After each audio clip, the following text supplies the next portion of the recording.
year? Paimon has lots of good memories from the last one. The sweet scent of flowers on the breeze, the sweet smell of tasty snacks on the breeze, the feeling of the breeze on your face? The only downside was the lack of commissions. But Paimon's sure that was just a one-time thing. There's gotta be someone who needs our help, right? Let's go see how things are this year.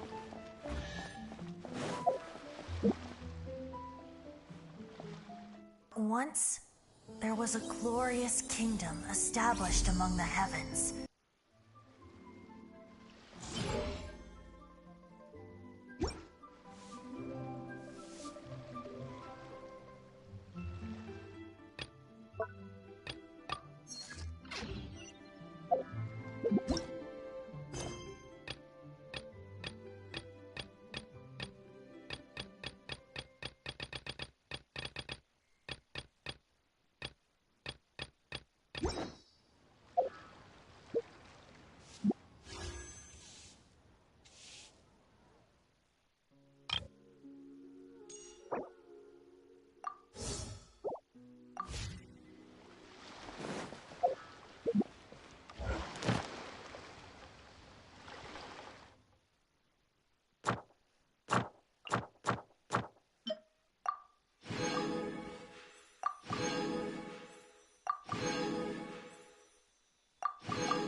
Catherine? Good day, you two. It's nice to see you here at this festive time. So, got any jobs for us? I'm afraid I'd struggle to find you any commissions in the near future. With the arrival of the Windblume Festival, the only task most Mondstadters are busy with is preparing gifts for their loved ones. But it's customary to do this oneself without assistance. Think of this period as the off-season for the Mondstadt branch of the Adventurers Guild. Spring is here, love is in the air, and everyone wants to relax and enjoy themselves. Even the cats at the tavern next door have been getting lovey-dovey with one another recently. Ew. Gross. You know that feeling you get when you burst out the doors after a nice nap, hoping to make it to the store before the limited edition drinks sell out, only to get there just in time to see the last two glasses snatched away right from under your nose by a couple of pesky lovebirds? That's what this feels like. Perhaps you two could simply take this chance to... Traveler! Paimon! Thank goodness I found you. There's something I need your help with. Woo! Sucrose? Go ahead, Sucrose. We don't have anything else to do right now anyway. Phew. Okay. Here's the situation. I've been appointed as the Windblume Festival's special ambassador by the Knights of Favonius this year. My task is to do good deeds for people during this festival of gratitude and love. Nice one! So how did they decide who to appoint anyway? They spun an empty bottle donated by Angel's Share inside a circle with all our names on it. Whoever's name the bottle stopped at got chosen. I think so too. But everyone said that it was to make it fair, so everyone had an equal chance to become the special ambassador. The thing is, I'm not great at dealing with people, so I was really daunted by it at first. But I'm still glad that I got this role. Luckily, I came up with a way to spur myself on, which has helped. Have a look. Is that a test tube? Yep, every time I do a good deed for someone, I get them to breathe into a test tube. That way, I can collect everyone's breaths of joy. Sounds fascinating. Are you gonna use them in your research? Yes. I believe these breaths of joy will serve as valuable raw materials for alchemical transmutation. With any luck, I'll be able to produce something truly miraculous. Darn, now Paimon's hungry. Wait, you're doing this on purpose, aren't you? Actually, I meant something even more exciting than that. I can't say for sure until I have more test results to confirm my hypothesis, though. Alchemists mustn't make claims they can't live up to. Anyway, I'm still missing one final breath of joy. Oh, is that all you need help with? That's easy. Just treat Paimon to a sweet madame. Then you'll get your last breath of joy. Hey, come on! Paimon's doing her best to help, okay? So, does it need to be more like official or ceremonious or something? No, joy isn't measured in those terms at all. Let me put it this way. Have you ever planted a fruit seed and cared for it while it grows? In the same way that those tender, sweet fruits are the product of your time and effort, the amount of joy derived from an experience is positively correlated to the degree of hardship overcome during it. For example, in my case, I would say that to experience a statistically significant amount of joy, I'd have to do something like spend 6 months developing a medicine formula to a point where it was finally consistently effective. Similarly, in order to collect a significant amount of joy from other people, I have to find ways to do something sufficiently challenging on their behalf. Oh, Paimon gets it now. Long story short, you want us to help you find people for you to help. Oh, that's pretty tough given that it's the Windblume Festival and all. Oh, I figured since you're such experienced travelers, you might have some ideas. But if even you don't know how to approach this... Yes, you're right. Well, if she's in, then Paimon will help too. With the talking, anyway. But, if things don't work out, can Paimon still get that sweet madame? Oh, come on, Traveler. This is a festival of gratitude and love, after all. How could you refuse? Excuse me, Sucrose? Could I borrow you for a second? Package for you. Oh, sure. Be right back. Wait, is that who Paimon thinks it is? That's Kale, right? When did she arrive at Mondstadt?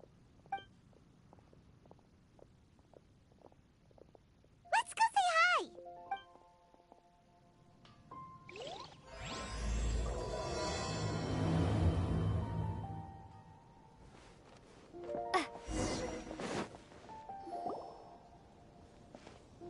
Kale! Hey!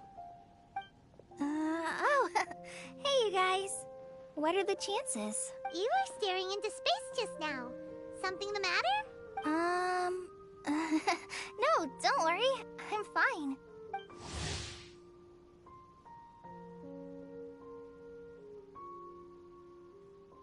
I was just looking at a Mondstadt children's book in the souvenir shop over there.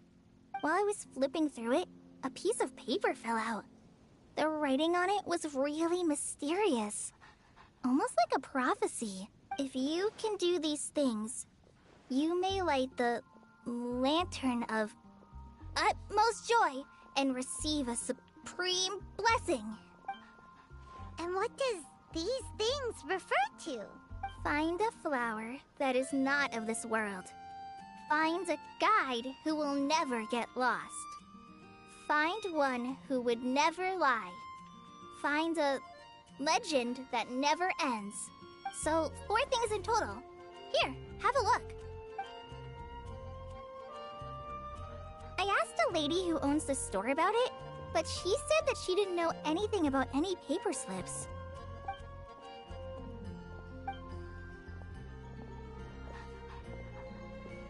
Hi there. Sorry to butt in, but what's the name of that storybook you just mentioned? Oh, it was called The Boar Princess. That is strange. I've read that book, and it sounds like that note you found has no relation to the story at all. Do you know her? Let Paimon do the honors. Kale, this is Sucrose, an alchemist with the Knights of Aphonius. And Sucrose, meet Kale. She's a trainee forest ranger from Sumeru's Avidia Forest. Hello. Hi.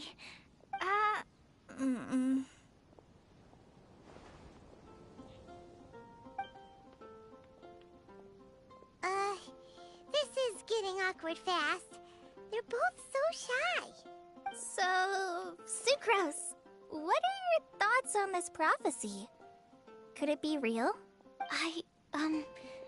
Without having done any research, I couldn't comment definitively. But if you want my subjective opinion, I don't think that it's a nasty prank or anything. The only people who read children's books are those with a childlike wonder and imagination. Or children, of course. I'm sure that whoever put this prophecy there would understand that. Would they really do this just to spread lies and ruin someone's innocence? I can't imagine anyone being so cruel. That's a great take. I love it. Exactly. Who would want to hurt a child's feelings? Okay, so what do you think the blessing is, Sucrose? If I had to guess, maybe a fairy that can make people's wishes come true or something? I haven't read many fairy tales, so this is pure speculation, with no other information on hand or prior research to compare against. I'm afraid it might not even be worth considering. Wow! Her guesswork is really good, though. I want to pick her brain some more. But will she find it annoying if I keep asking her questions? We've only just met after all. What's the best thing to say to someone you're meeting for the first time? Well, yes. I mean, if possible. Then, what would you wish for, Kale? I'd wish for a better personality. Huh? You can't waste it on that. You've got a great personality already. That's very kind of you. But if you know me like I do... Kale! I know that voice! It's...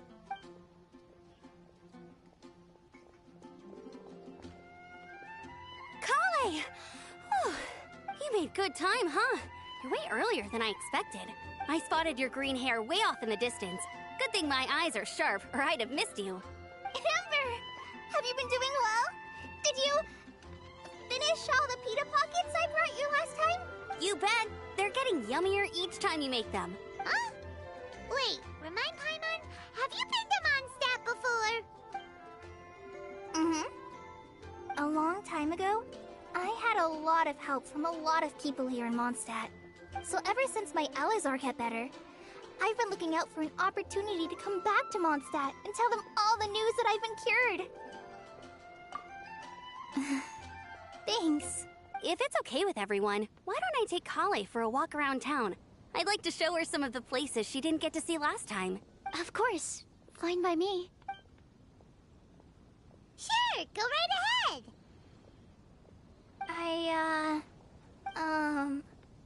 Sorry, Amber. I agreed to meet my traveling companions by the city gate in a few minutes, so I can't go with you just yet. Oh, that's all right. In that case, you guys go rest up, and I'll go see Master Jean to ask for some time off. Oh, okay. Traveler Sucrose, could you look after Kale for now? I'll come get her later and take her out.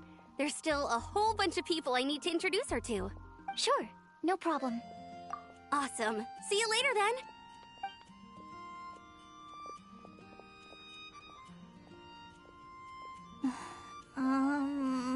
You alright there, Kale? You look kinda disappointed. I'm sorry. I'm just feeling a little shy today. Don't worry about me. Amber wants to introduce me to more of her friends. Am I gonna be able to cope? I've only met Sucrose so far, and I'm already struggling to make conversation. I wish I had a little more self-confidence. Then I'd find it much easier to make friends with people. It's nearly time! Let's go to the gate and see if they've arrived.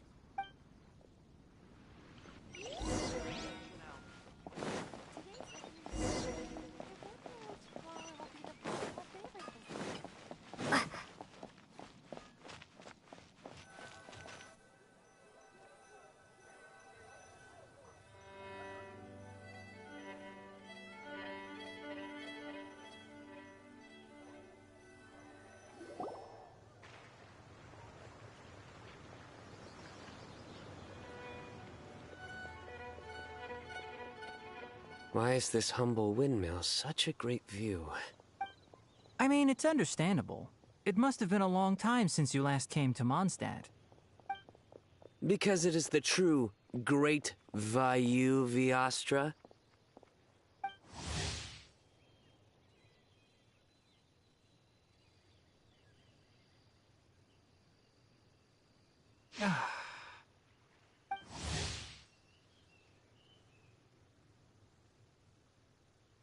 Oh, come on.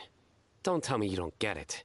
View, Vayu, and also Mahamatra, Vayu Viastra.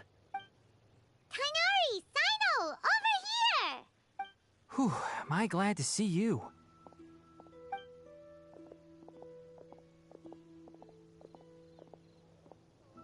And who's this young lady?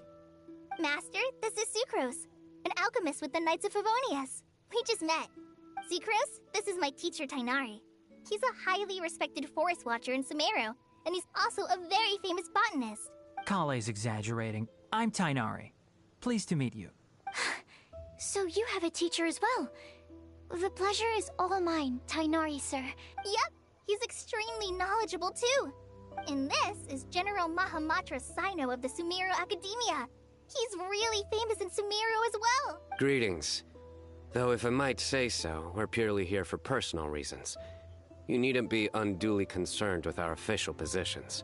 And Kale, there's no need to use my full title. Sino is fine. Or sir, if you absolutely must. Indeed.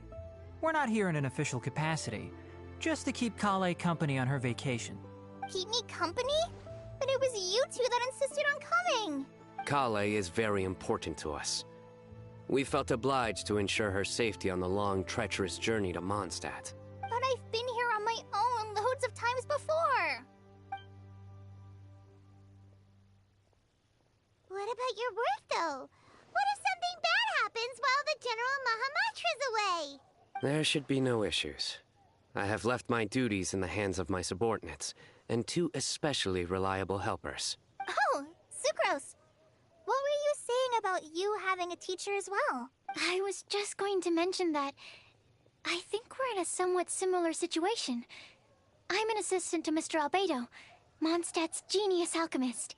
Oh, please, Sucrose. Genius is an unnecessary epithet. It will serve only to leave an exaggerated impression of me in the minds of our guests.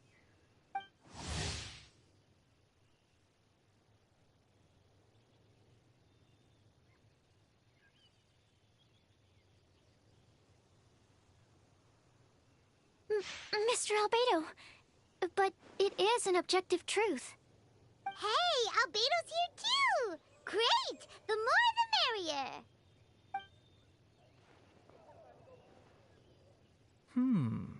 So tell me, Sucrose, since your specialty is bioalchemy, what do you know about the antitoxic properties of the calla lily? Wait! Can we hold off on the nerdy topic for now? Paimon doesn't want to be left out. Oh, as it happens, I've studied the calla lily in quite some detail before, with it being a species native to Mondstadt. I wrote a whole report on my findings. If you're interested, Mr. Tainari, sir, I can go get it for you. We're supposed to be here on vacation, and you're already thinking about how to improve your herbal medicines? Also, I thought we'd agreed to take on new identities for this trip. What new identities? Mine was Adventurer Sino, skilled desert explorer. Tainari's was technological consultant to the treasure hoarders, and Kale's was traveling musician. Very much so. I do wish some of the less cautious adventurers in the Avidya forest would consider coming to Mondstadt instead. What Philanimo mushrooms lack in texture, they make up for in not causing vomiting or diarrhea. Are you contemplating using some compounds from the calla lily as active ingredients in a targeted antidote? Yes, I gathered a few on the way here, and my initial research suggests to me that it could be worth a try. Okay, I got it. But as much as I don't wish to be a wet blanket, it takes a huge amount of experimental data to conclusively prove how different drugs interact. Estimating the total development time would be very difficult. Add in the time for procurement and delivery of essential materials, and I'm not sure if we could complete development before you need to return.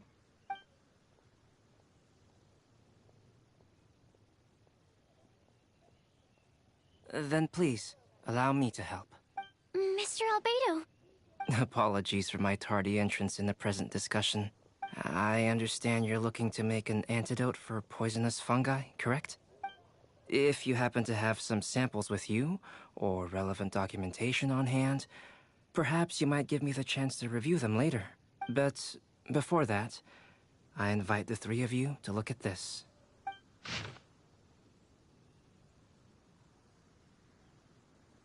Food and lodging arrangements? Were you quietly writing this up the whole time? Paimon didn't even notice! Hardly.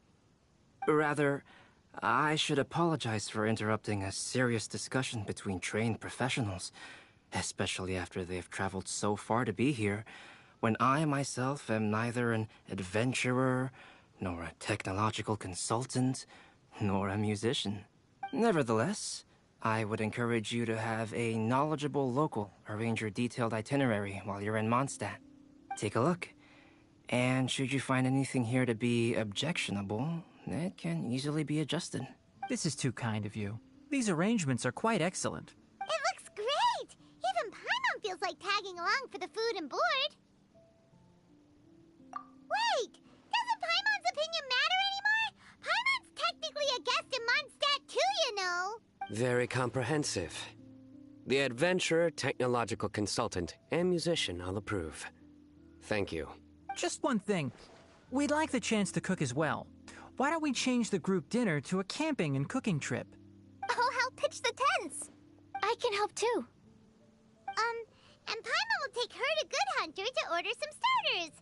Mondstadt's cold-cut platter is not to be missed. Great, then it's decided. Sucrose and I will bring the three of you to your inn for a quick rest.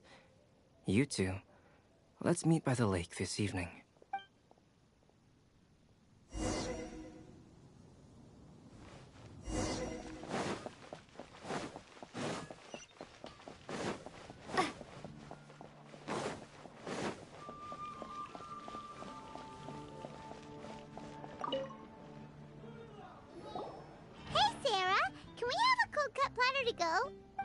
Sure, coming right up. Would you like anything else? Do we, want anything else? Yay! So you do remember after all! You're just the best!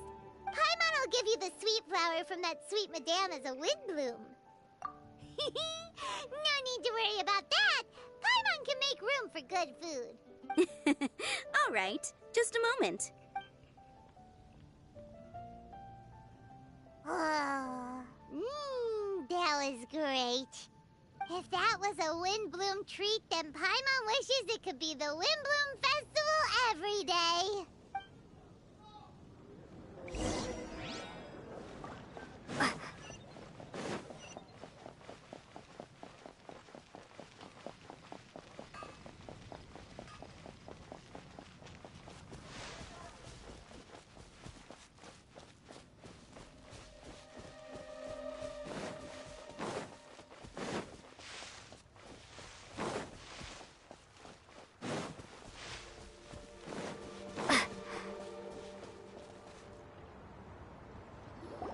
All right, looks like we're all here. Not at all. We just came early to set everything up, since we happen to be free today. Kale put up the tent so quickly, but still managed to tie very sturdy knots. You can really tell that she's a professional. I didn't do much apart from passing materials around. Thanks. It's all thanks to Master and Sino. They taught me everything I know. What can I say? For a skilled adventurer, this is just another day on the job. Are you quite finished? Or were you going to sing each other's praises till the moon rises? Come on, let's all sit down.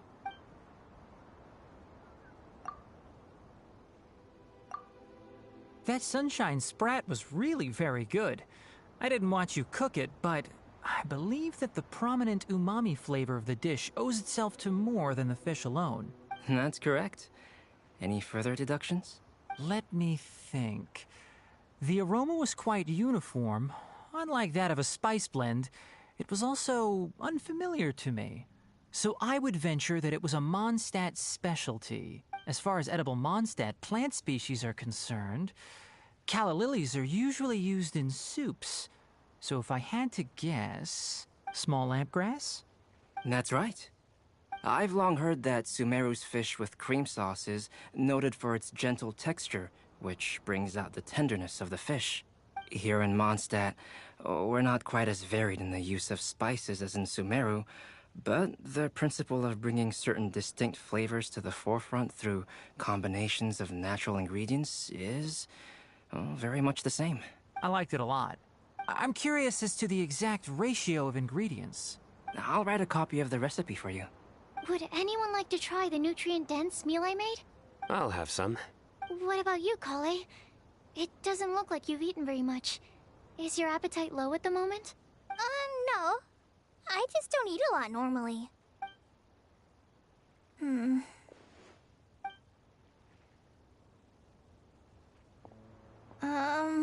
Sorry.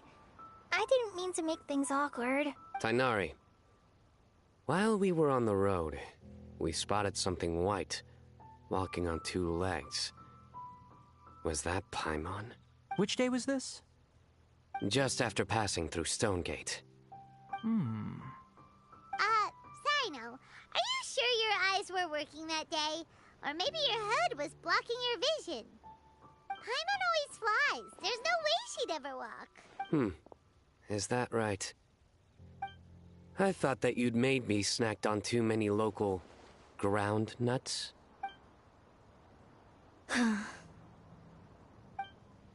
No? Not funny? Ground, you know. As in ground up, but also the ground. Ground nuts make you fall to the ground.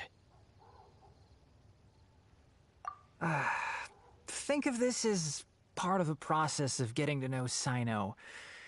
On the bright side, these jokes show that he thinks of you as his friends. Still, we could test the hypothesis. What hypothesis? That plant species indigenous to Mondstadt may have an effect on the motor functions of flying lifeforms. Hey! Paimon's not your test subject! Anyway, by your logic, wouldn't that mean that eating, say, Zaitun peaches, that would make a sick Paimon peachy in no time or something? Hey! Not you two! I think the Traveler and Paimon's conversations are more entertaining than Sino's jokes. I see. You must have been keeping quiet about this grievance for quite some time now. You seem much cheerier now that you're here in Mondstadt, Sino. Actually, it feels like you're a completely different person. That's because I'm Sino the Adventurer. It's not? In fairness, you only saw him in his work mode while you were in Sumeru. He's actually like this most of the time when he's in a good mood. Yep, it's true. Sometimes when he's eating, he'll grumble about how the bowl is too shallow for the amount of food it contains and other random stuff like that. I understand. Then allow me to reintroduce myself. Before, you knew me as General Mahamatra Sino. Now, please see me as Sino the Adventurer. Yeah, so that's another thing he does. He'll keep repeating something he thinks is funny until you stop trying to resist. So you have two different mental states? Almost like different phases of matter. Interesting. I want to learn to do that too. I think in your case, the two states we would end up with would be highly conscientious sucrose and stupefied sucrose.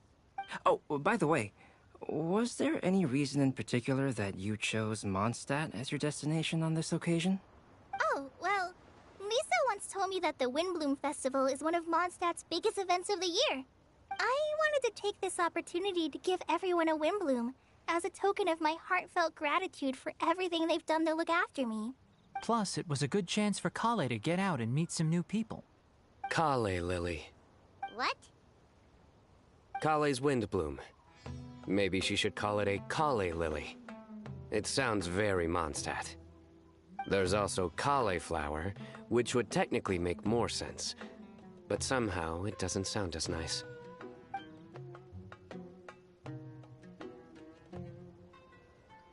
Moving swiftly on. Wow, he just completely ignored the joke and carried on the conversation. Guess sometimes that's the only way forward. Sumeru's been through some major changes recently, and things at work have only just started to calm down. I don't get many opportunities to take a vacation, and this was a chance to join Kale on her trip while also learning a few things about Mondstadt's flora and fauna that I'll be able to pass on to my peers and students on my return. Two birds with one stone. How about you, Sino? I came to ensure Kale's safety. That's just an excuse. Plain and simple. Also, there's the matter of a Genius Invocation TCG custom-made card back. Aha! So you did have an ulterior motive. Have you all played Genius Invocation TCG before? And that is why I am proud to call you my friend. When I first began contemplating getting a new card back, I asked around before eventually deciding to ask the legendary Mr. Kautz for guidance. A friend of mine, Sawada, whom I played cards with on occasion, had been to Inazuma for the Irodori festival. He told me that Kautz was a Mondstadter, so I should try my luck there. Calx? Isn't that... You mean, he's a friend of yours? I see. So, you came to Mondstadt in search of Calx. No, that is inaccurate. I came here principally to protect Kale. You most certainly did not. Kale's been here on the quiet numerous times, and this is the first time you felt the need to join. Not only me, same applies to you too, doesn't it? If my writer friend were here now, I'm sure he would describe this curious coincidence as having the makings of a good story. It's always a pleasure to meet a fan. Oh, here he comes. Wait, you mean you're Mr. Calx? Having my new friends address me by my pen name feels somewhat unusual. Please, just call me Albedo. Huh. So you're Calx. Sino's been talking about you non-stop recently. He's intent on getting you to design a bespoke card back for him. You didn't have to say all that. I don't usually take private commissions, but I believe that we are friends now, all of us. Our conversations have been deep and interesting, and Sino, your passion for this game is indeed one of a kind. I can see it in your eyes. Obviously. And given that you've come all this way from Sumeru to see me, I'd be quite honored to take this commission. Wow, your teacher's so nice. I feel the same about yours. Well, they definitely have different personalities, but they're similar when it comes to their character. So, how much should I budget for the timeless masterpiece you will produce for me? Surely, timeless masterpiece is something of an overstatement. Any artwork fit to appear on the reverse of my card decks is by definition a timeless masterpiece, even if I do say so myself. Don't mind him. These TCG nut jobs are all like this. I see. So, this has an almost religious significance. Well, for starters, I'd like to hear a few more of your jokes. My jokes? You like them? I do. Really? I didn't see you laughing. Yeah, well, the joke's ability to induce laughter is a separate matter, but I certainly find them fun. If I might interrupt, does anyone else smell something strange? My nutritional meal! Will it be okay? Should we go over and take a look too? Huh. So, a good joke is not necessarily required to make people laugh at them. I'd be grateful if you could check on Sucrose. As for our new friends here, leave them to me. Well, Albedo and Sucrose were delightful, but this was still an exhausting meal.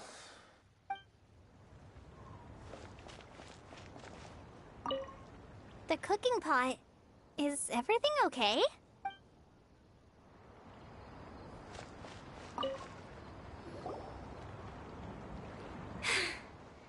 Only the base is burned. We can still use the cooking pot. It just needs a bit of a wash. Good thing Tainari's nose is so sharp. Has he been in this kind of situation a lot before? I know, it's just... I'm sorry to disappoint Sino. I guess we'll have to do this again another day. Oh, yes. I'm not sure if you've noticed. Kali seems a little... depressed. I noticed she was in a low mood when everyone was talking. Remember that note she received? I was just thinking. I want to try solving this riddle and giving Kali the chance to accept the blessing. Oh, yeah! She's someone who needs your help. Exactly. Maybe she'll be willing to breathe into my test tube. But anyway, that can wait. As much as I'd like to make progress in my research, I'd prefer to see her smile. All right, we'll help out too. You will? Then tell me, honestly, do you think that this prophecy is for real too? Huh? Right.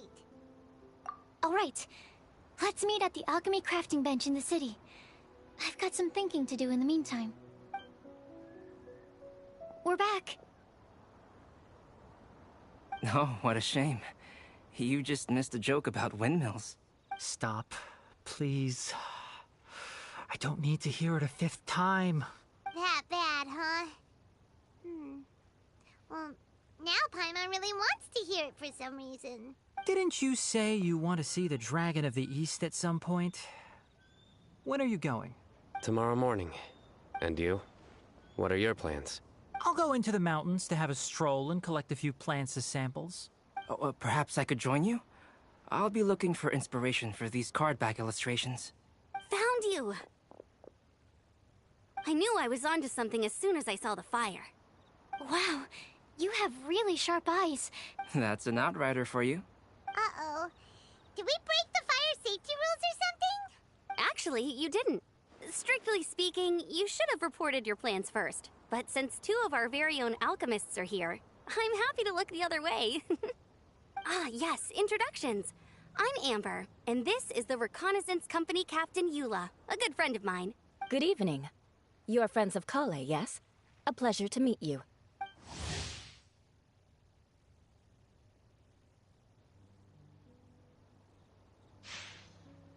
Oh, Amber and Eula. The pleasure is ours.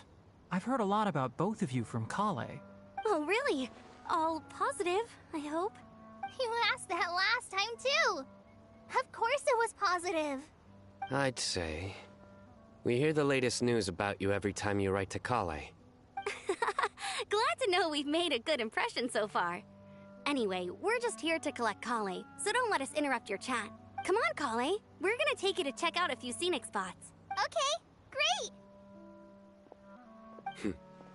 Still as high energy as always. You know Amber?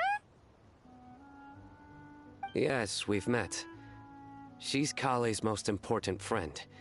And for that, we are also very grateful to her. That's Amber for you. Her outgoing personality means she can make friends with just about anybody. It's getting late, and we still have a lot lined up tomorrow. I suggest we all head back and get some rest. All right, I'll start packing up.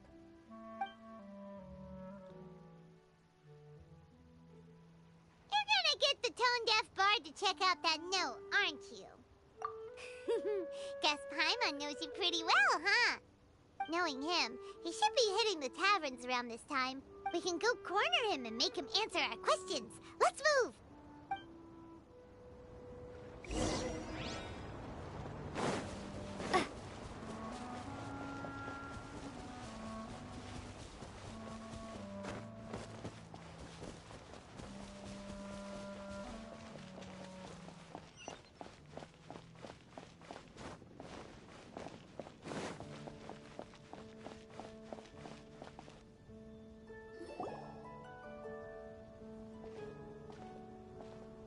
Oh, it's been a while. Paimon called it. Tone-deaf bard, drinking as usual. Put your drink down and get your game face on. We've got some important questions for you, mister. Okay. So, what do you make of it? Aren't you forgetting something? It's the Windblume Festival right now. You can't just go around asking people for help so blatantly. Ugh. Well, if you won't tell us the answer, could you at least tell us if this thing's worth a shot? Sounds to me like you want a hint or two. A fine answer. The person who wrote this prophecy is very powerful. If you manage to solve the riddle, good things are sure to happen. Also, I happen to know where this lantern is. Once you've found the 4 things, I'll even write the location down for you. Isn't that generous of me? Whatever. We weren't expecting much from you anyway. You can get back to guzzling wine and blowing wind now. Oh, woe is me. Paimon sees me as nothing more than a drunken wastrel. There are actually a great many things that we bards are required to do. It just happens that enjoying life is the most important one. Once this is over, would you like to join me for a drink? You know, a favor for a favor.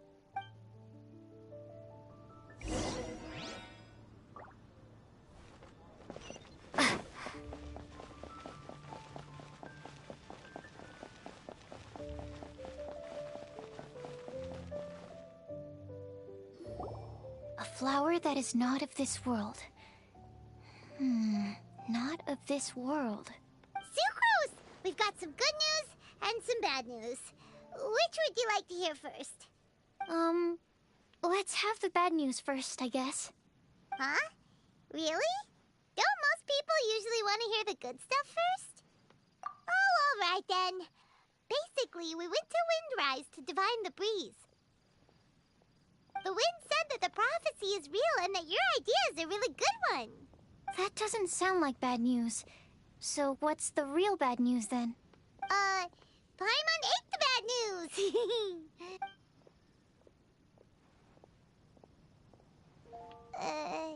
Blame Sino. If it's not funny, then it's his fault.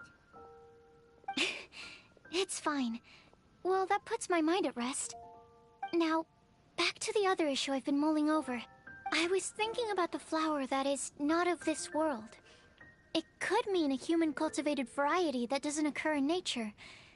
But that's basically claiming that it doesn't come from this world in the first place, when actually it's just a variant of an existing breed. So, the initial question is, can the flower's origins be traced back to a natural organism? If so, it cannot be correctly described as not of this world. But then, supposing we identified something outside of that category, whose job would it be to decide whether it belongs in this world or not? Then the question becomes, do of this world and from this world mean the same thing? Or is it deeper than that? Whoa, slow down! Paimon's head is already starting to spin. Okay, I did have one other line of thought as well. What about a flower created using alchemy? Would that be not of this world? Albedo may know the answer, but asking him right away would be like asking the teacher for the answers to your exam paper. It would render our search for the truth meaningless. I'd rather try and figure this out for myself. Could it be the Windblume? Oh, now that you mention it, that's definitely a possibility. The Windblume doesn't refer to a specific flower. Everyone defines what it means for themselves. In which case, the Windblume doesn't exist in reality. This does seem like a promising direction. I've made a note. Okay, I better go read up on this. Yay! Paimon was actually useful this time! Guess we have that sweet madame to thank, huh? I'll need some time to prepare. Could we meet up here in, say, 2 days' time? Sure thing! In the meantime, we'll also think about the other 3 riddles in the prophecy. But, since we're really going for this now, shouldn't we say something to Kale about it? I originally wanted to leave it as a surprise for her, and I also didn't want to get her hopes up over nothing. But you're right, Paimon. I'll need to be careful how I word it. But I'll try to find some time over the next couple days to mention it to her. Alright, thanks so much.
Hello, Zachary. Yes, it is a rhythm game.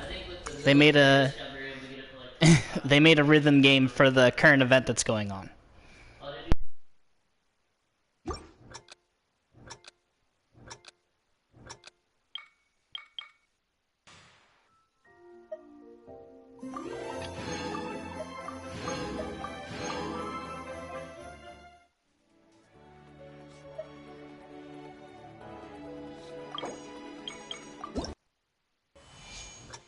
I'm also not going to be that great because I have to practice, and I haven't done it on your account.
I mean, yeah, I guess it does sound like Disney music.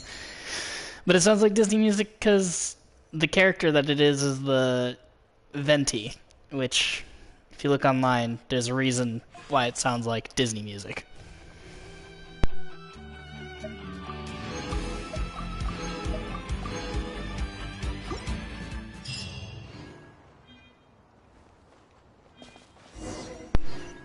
In fact, the next one I'm about to do is going to be the one that's just the Pac-Man clone.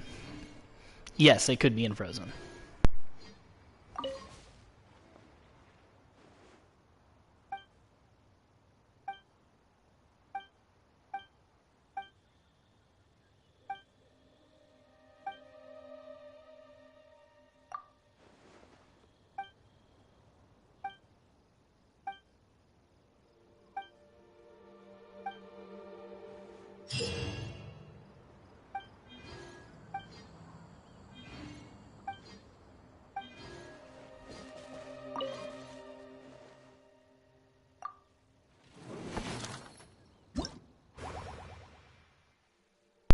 Yeah, dude, Pac-Man. It'll make sense once you see it. You'll be like, oh my god, they really did just steal Pac-Man.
It's totally legally distinct Pac-Man, Zachary. It's not Pac-Man, but it is.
I'm sorry, $162.99.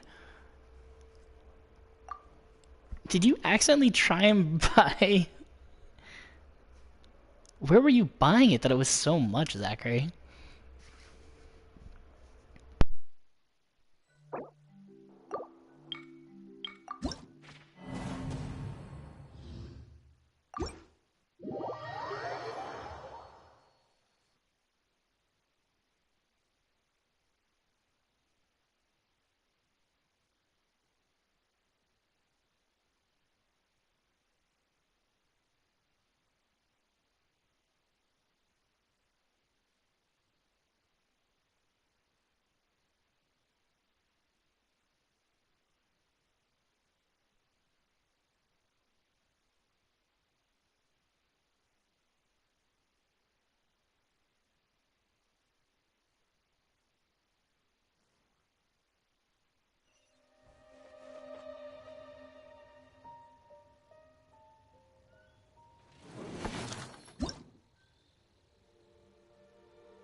Okay, old game or not, still. That's like Pokemon levels of inflation for Dragon Quest IV. Did you at least like try and look if it was cheaper in a digital form, maybe?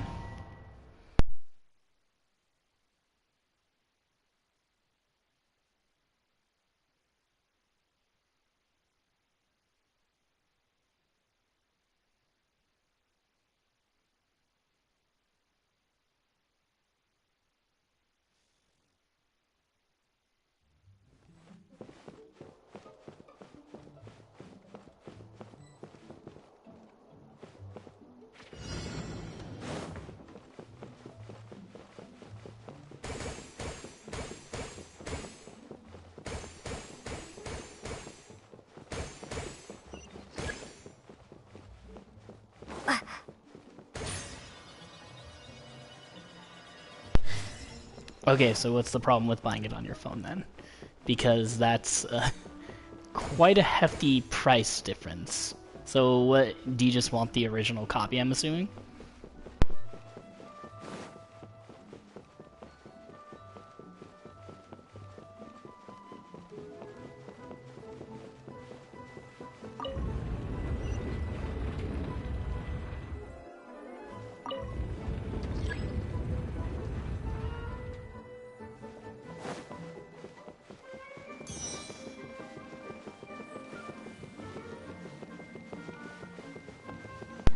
Well then, another question I have, would you even have a way of playing it on its original version? Because if you don't have a way to play it, then maybe it would just be better to get the cheaper phone version.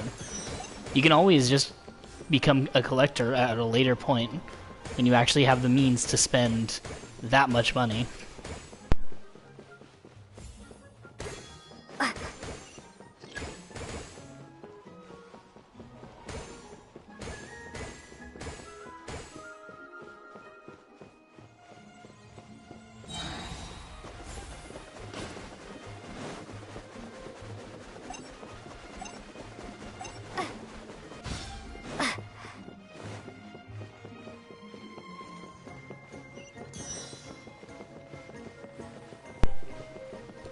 Oh, the DS remake.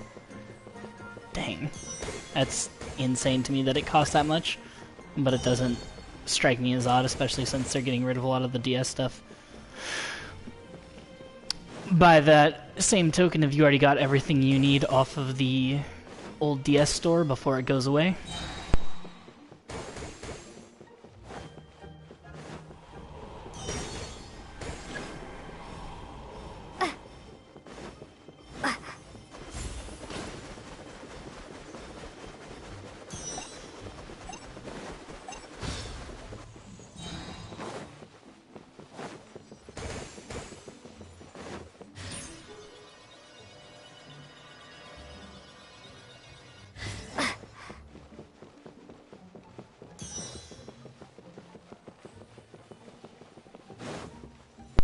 Nerd. Imagine having stuff on the DS store. Couldn't be me. I'm only the Chad. I never get anything that's a nerd playing game.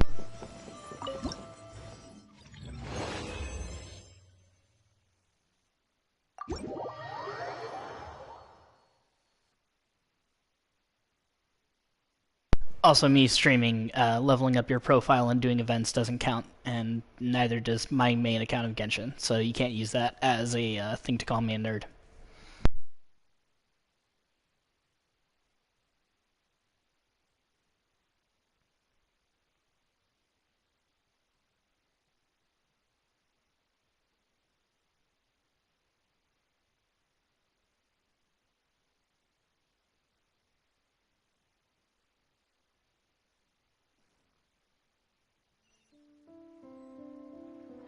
I feel like Yokai Watch 2 has like a lot of availability though. And especially since that's obviously it's not as popular as Pokemon, I think you'll be able to find copies of it at pretty much any GameStop for relatively cheap. Or if you don't want to do GameStop, I'm sure there's other used game stores. I didn't keep up much with the used game stores in near your mom's. And unfortunately, a lot in El Cajon were kind of strangled out by GameStop.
Why do you need to find them before that time? Is it just that there's some DLC you want to get, and obviously after the 27th it goes away forever?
Right, updates. Oh, I didn't even think about that. Ooh. Do you have at least maybe some save to try and get them?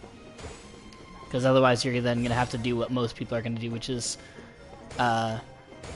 less than legitimate means of acquiring old DS hardware.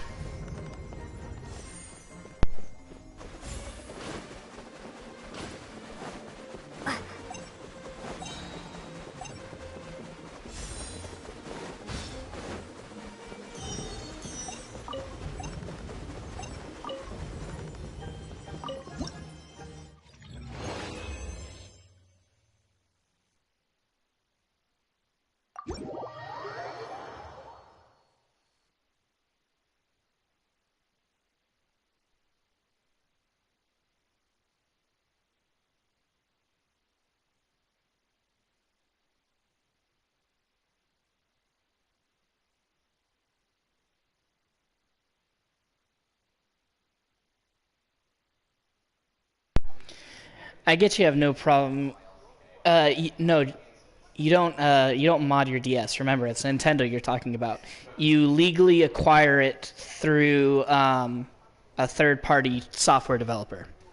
That's you don't mod it. You legally acquire it. Come on now.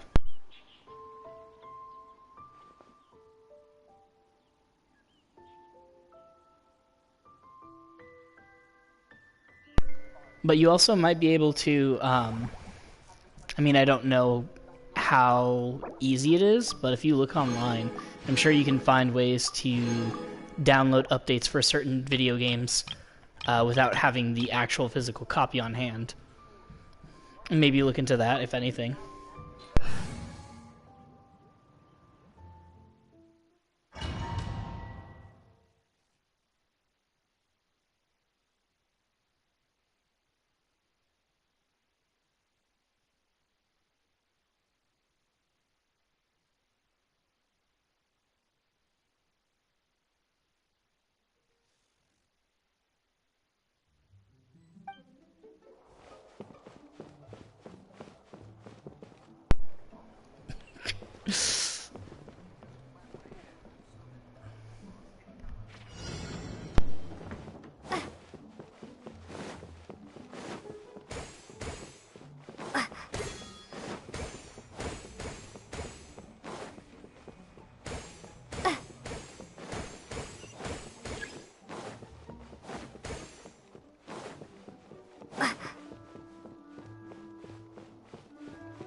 No, Zachary. I have never legally enhanced a Nintendo product. However, especially since it is a bunch of people who care a lot about the 3DS and its entire repertoire as well as the Wii U, I'm sure it's not gonna be hard to find people who will legally enhance your 3DS.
Plus, if anything, maybe the Switch Online store might also get a lot of the old Nintendo eShop. We'll see, though. But knowing Nintendo, it's going to be interesting.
Just download YouTube and then buy Morbius, so that way you can always be morbid up on your on your DS. But you sure you want to get Morbius on the DS? You know, not like any of the other things you could get, like Azure Striker Gunvolt, literally anything else.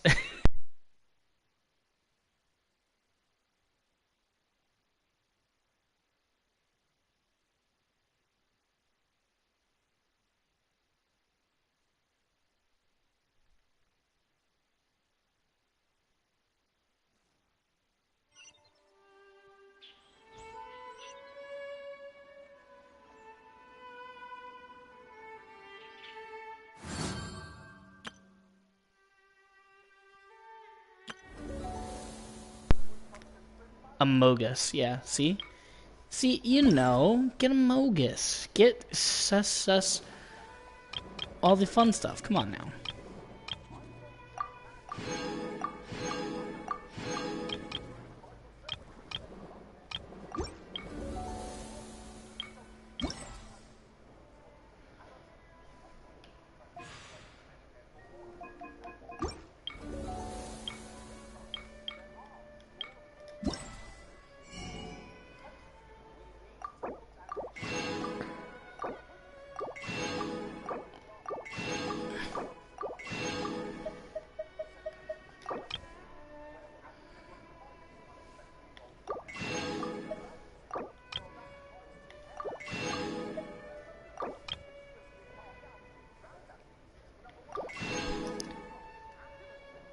Zachary, are you actually going to get Project Diva Hatsune Miku? Are you that much of a weeb? Like, even for me, that's pretty cringe, dude. You sure you want to get that?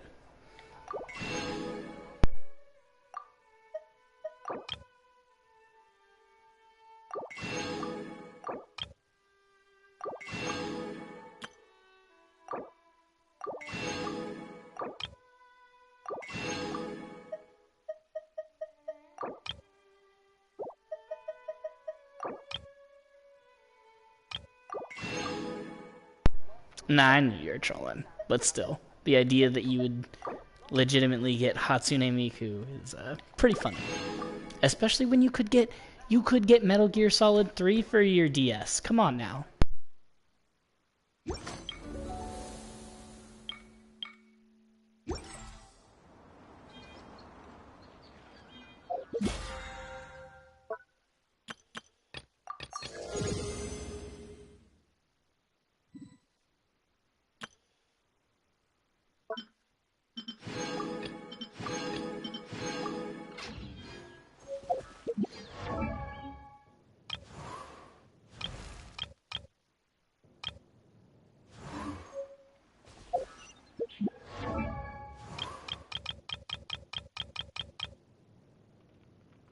Zachary, it's been so long since I've been on your account, I completely forgot we got you this guy. One of the strongest characters in the game, and I completely forgot that we got him for you. Oh my gosh.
This is true. You could also get Phoenix Wright. But are you going to get the one with the clown character that was very popular on the internet for reasons?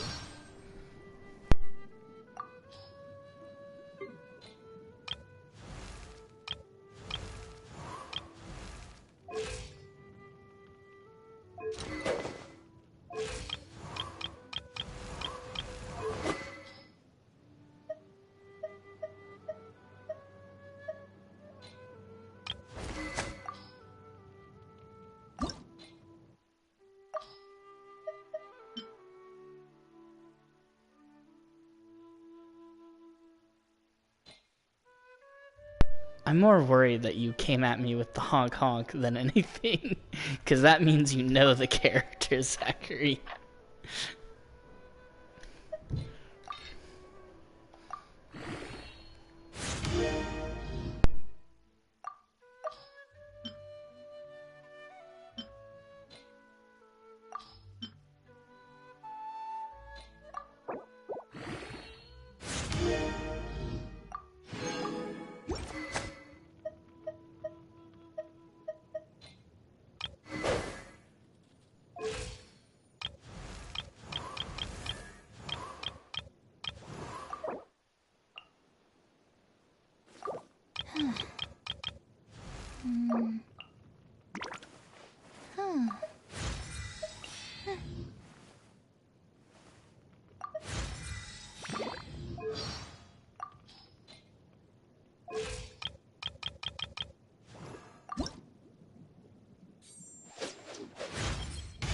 Had I no moral...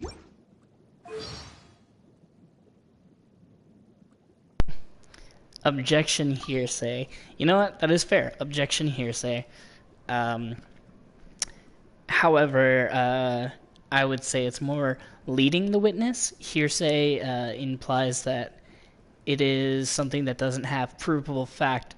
But honk honk seems like a very suspicious turn of phrase to use, especially when I only implied it was a clown girl, but I didn't say anything specific about her. Curious.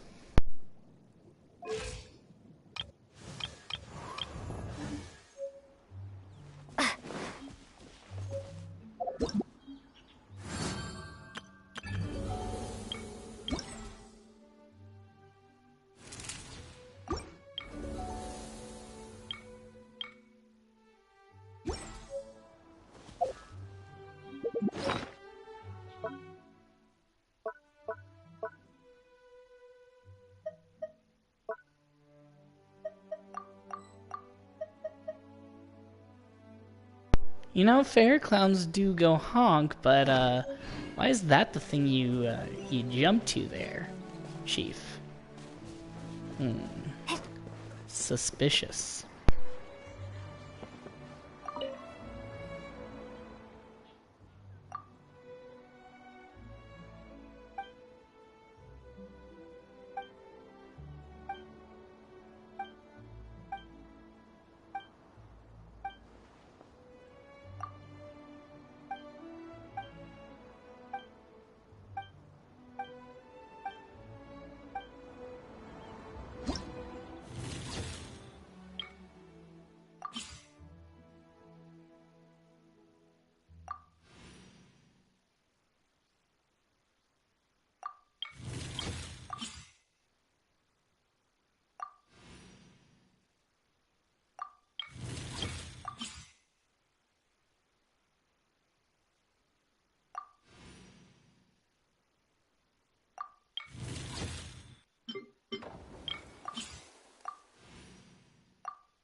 Oh, so Zachary, I'm also not gonna use any of the... Wait, what? What do you mean, well, update? Explain, please.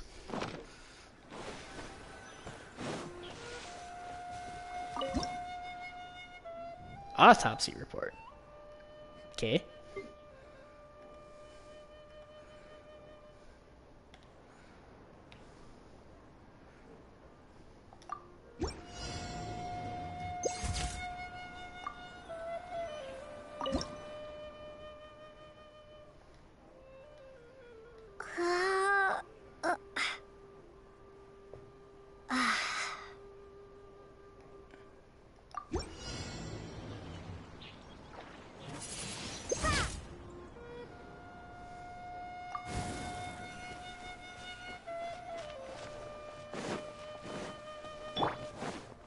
What's...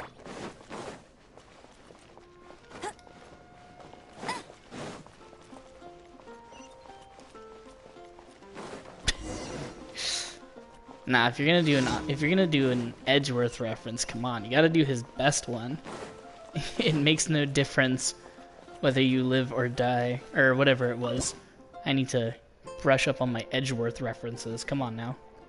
But he has so many good quotes, why would you just choose that one?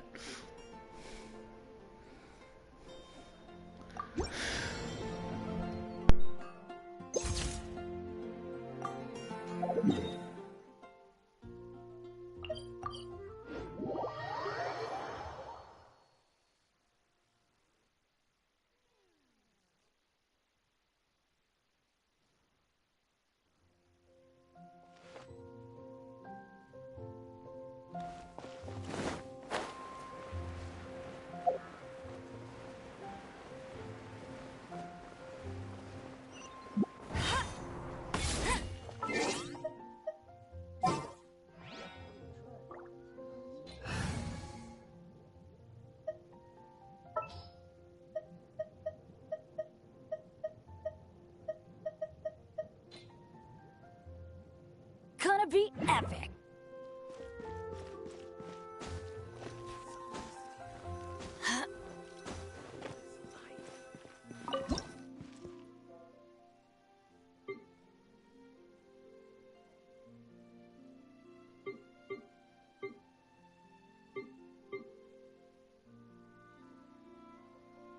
Benny's adventure team, assemble!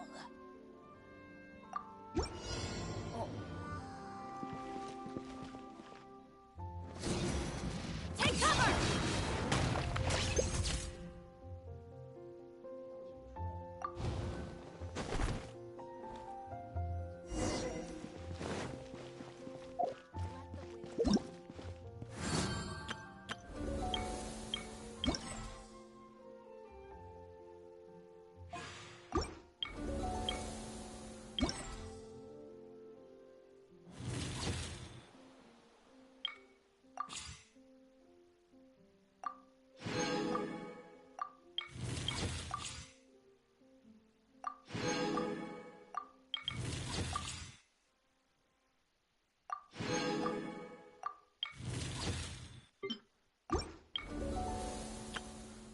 Everything's ready.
Zachary, you're gonna beat me in you're gonna beat me in Phoenix Wright quotes because I don't know that many. I just know very basic stuff, and that's just because of me watching other streamers, more specifically somebody play through the collections that had come out.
Off we go!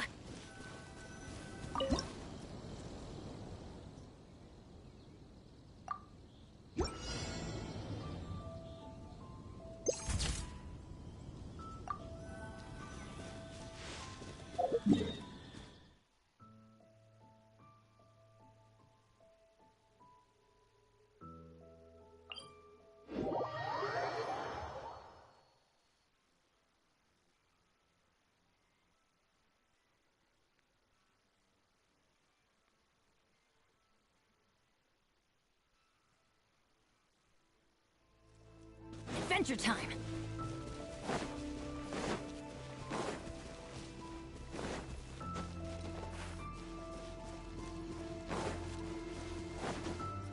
Huh.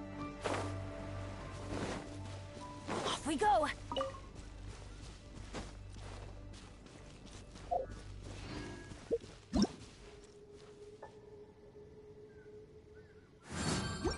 Adventure time!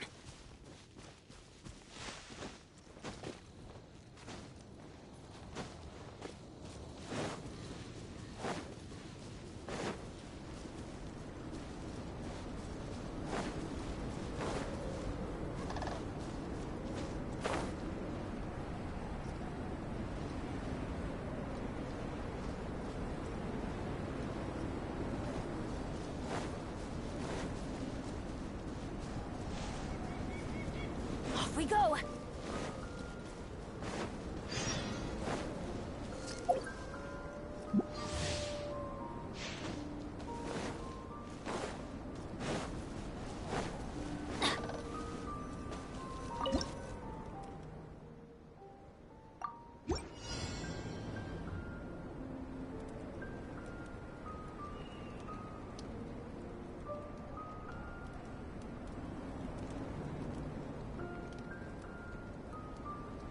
Let's go find some treasure!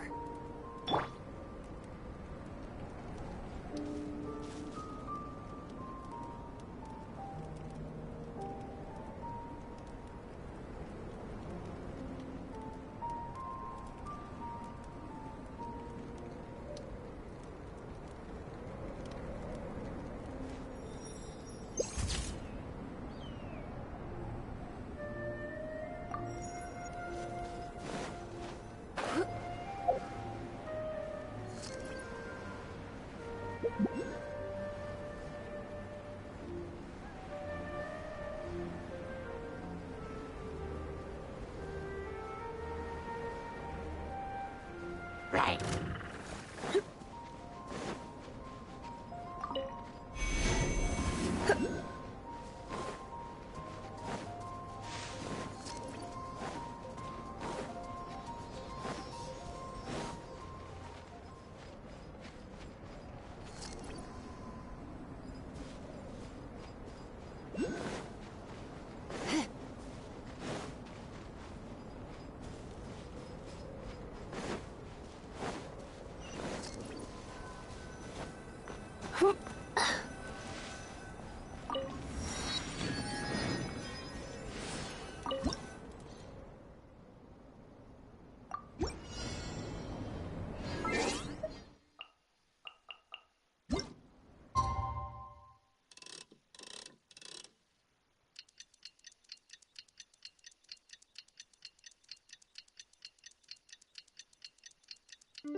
Today's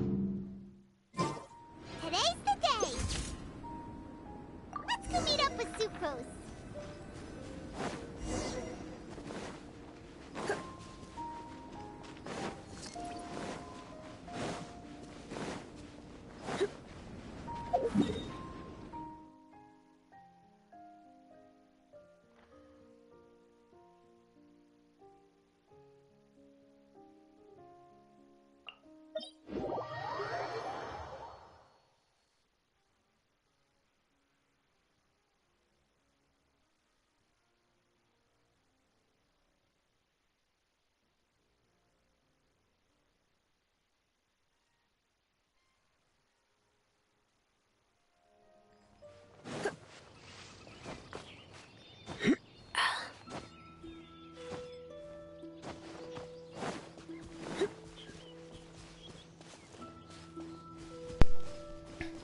I mean, the first three are the best.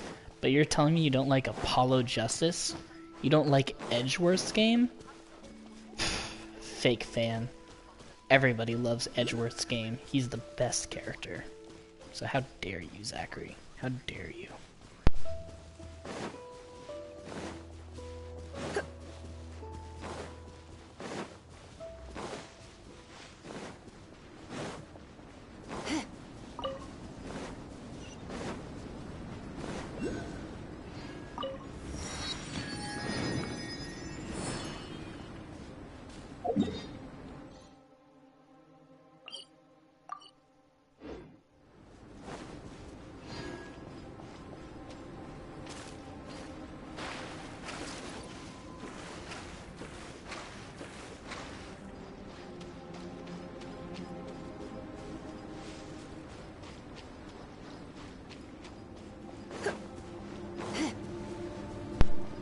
Nah, Gumshoe is just good as a supporting character. I don't think he has enough love just by himself to be technically his own, get his own game in the same way that the other characters do.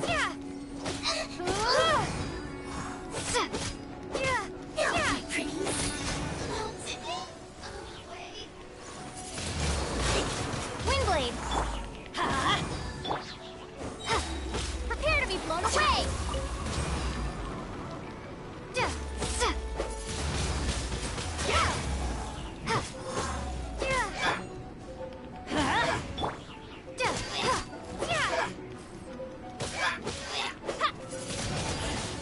Windblade!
All right, Zachary.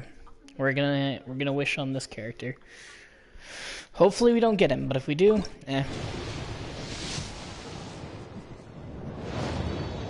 Yes, we didn't get him. But that's actually really good that we got that character.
Was it the original purple one, or was it an SP? Because if it was an SP for that low, that's pretty insane.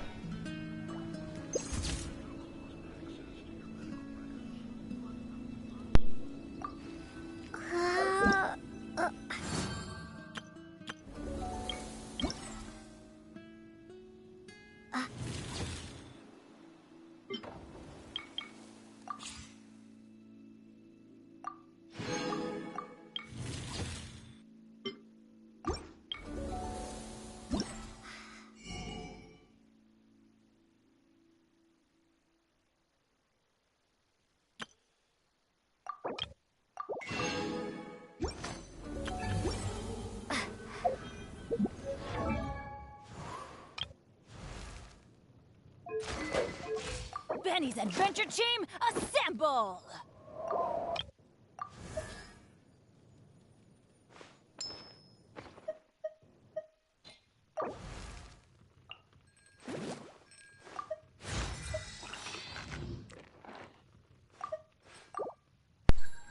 Oh, heck yeah, Gray C3. That's pretty cool. So I'm assuming since it was so much, you didn't even have enough to try and like think about getting it.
Astra Abyssosk. Welcome to the Adventurers Guild. An N64 is just more so if you want that old console. I think when you have like a computer capable, or maybe not you having a computer, but when you have something that's capable of actually running things on a computer decently well, I think at that point then you're probably just gonna legally acquire a ROM, maybe. I don't know. Just doesn't seem smart to try and do any of that stuff. Or even play Nintendo's official ports. But yeah, I feel like an N64 is more a collector's item now than actually a piece of hardware.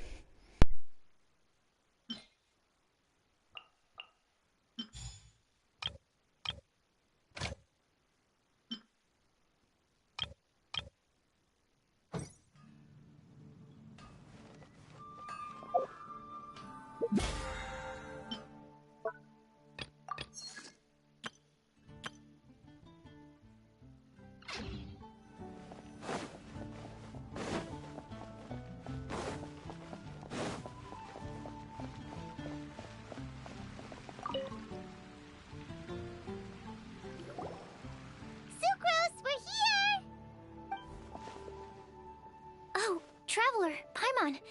I only just arrived myself, so I'm still getting ready. Ah, and Kale just passed by a moment ago. She said she had some things to sort out at the inn where she's staying, but she'll meet up with us when she's done. Apparently, Tainari and Sino both went out, but she stayed behind because she wanted to help us. Not too bad. After reviewing it again with fresh eyes, I came up with a new theory which seems to hold some water. I'll attempt to explain it as simply as I can. I believe that each of the 4 things in the prophecy refers to a different field of knowledge. So, in a way, the prophecy is a test of the reader's intelligence. But it's unlikely for any one person to have expertise in all these different areas. So I suggest that we seek out one expert from each and get their opinion. Also, in 2 out of the 4 areas, the prophecy seems to want us to find specific people. It may even turn out that the people themselves are the answers. So it sounds like we should put our heads together and list out the people who can help us. Exactly. Oh I think we can go through each riddle Pokemon in wife turn are so and generate expensive. 4 groups of names to match the 4 questions. No. If only, Zachary, you just maybe had my Pokemon collection, where I have an extra Pokemon white. Yeah, boy. Alright, then let's start from group 1. The first riddle was, a flower that is not of this world. Personally, I would still go with Albedo for this one. Alchemy is the most likely to have to do with otherworldly things, and he is by far the leading expert in this regard. Exactly! You're the creator of the tetratanic sweet flower. Who knows? Maybe that's the flower we're looking for. Huh? You really think so? Oh, but I think I may have an extra black too. He's a Here, forest let me check, watcher and because knows I have to all do. about I have to. If it's a flower we're looking for, That maybe he's the entire man for like the job. All right. living I'll add to the form list as well. decks. Let's see. On to group 2. This subject I have an is extra black a too, guide who but I will only never have get one lost. Pokemon white. That's kind of abstract. But I think that's probably fine Does for it what just you would mean need. someone who never loses their way? Wait, but they have to be able to guide others too. So it's not quite as simple as that. Oh, you mean Mona? Yeah, she definitely counts. Mona. Yes, she certainly seems very confident. And she can use her astrology to guide people. Would Bennett count? Well, his luck's so bad that as long as you go in the opposite direction from him, you'll always be going the right way, right? I see. I suppose I can't argue with that logic. Add him to the list. Finding everyone won't take long, so one extra person won't hurt. I know. Would Outrider Amber be a valid candidate for this category as well? Yeah, she would! She's got a great sense sense of direction after all. As a matter of fact, when the Traveler and Paimon first came to Mondstadt, she was actually the one who gave us directions. Yes, she's certainly a good guide. Is there anyone else? Let me think. Yes, I believe there may be one more. Albedo once made a set of equipment for Mika from the reconnaissance company. He's their surveyor, and an exceptional pathfinder. He's even instructed others in the discipline of surveying before. So, in my view, he's highly unlikely to lose his way, and would be very good at helping others find theirs. Cool! Another one for our list! Wait, Kale should have been here by now. Wonder what's taking her so long. Sorry, could we continue our chat somewhere else?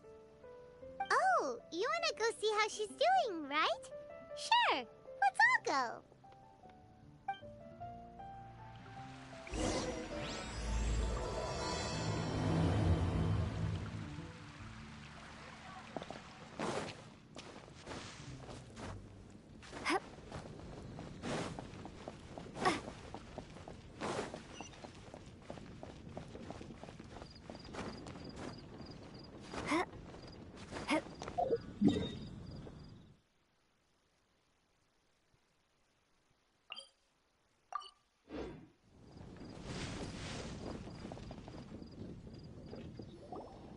Hi, Kale. Hope we're not intruding or anything.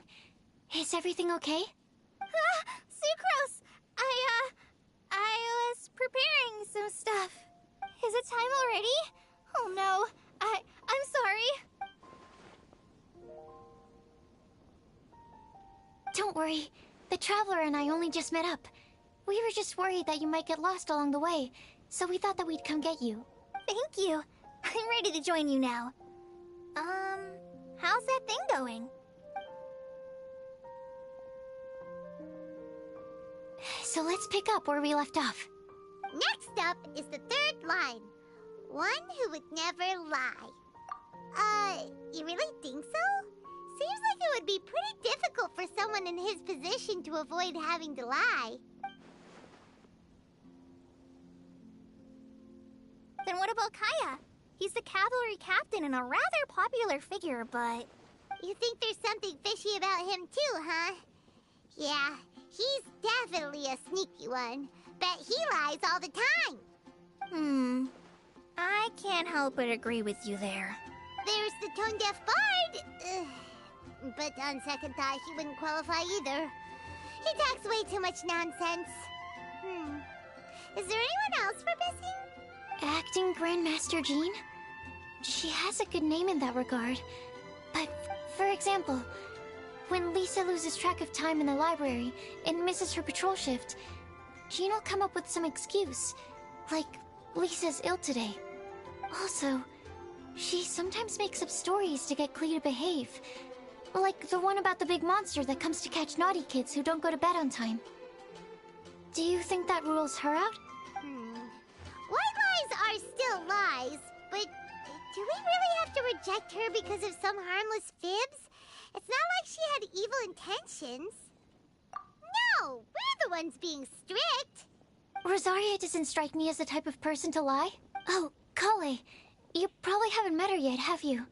She's a sister from the church who looks, a little scary and not very sociable. She stopped by the alchemy bench once, a long time ago, and asked me about Albedo. I thought maybe she was trying to find him, for work or something. But when I asked, she just said that she was curious about him because he was so intelligent, and wanted to talk to his assistant to find out what he was like.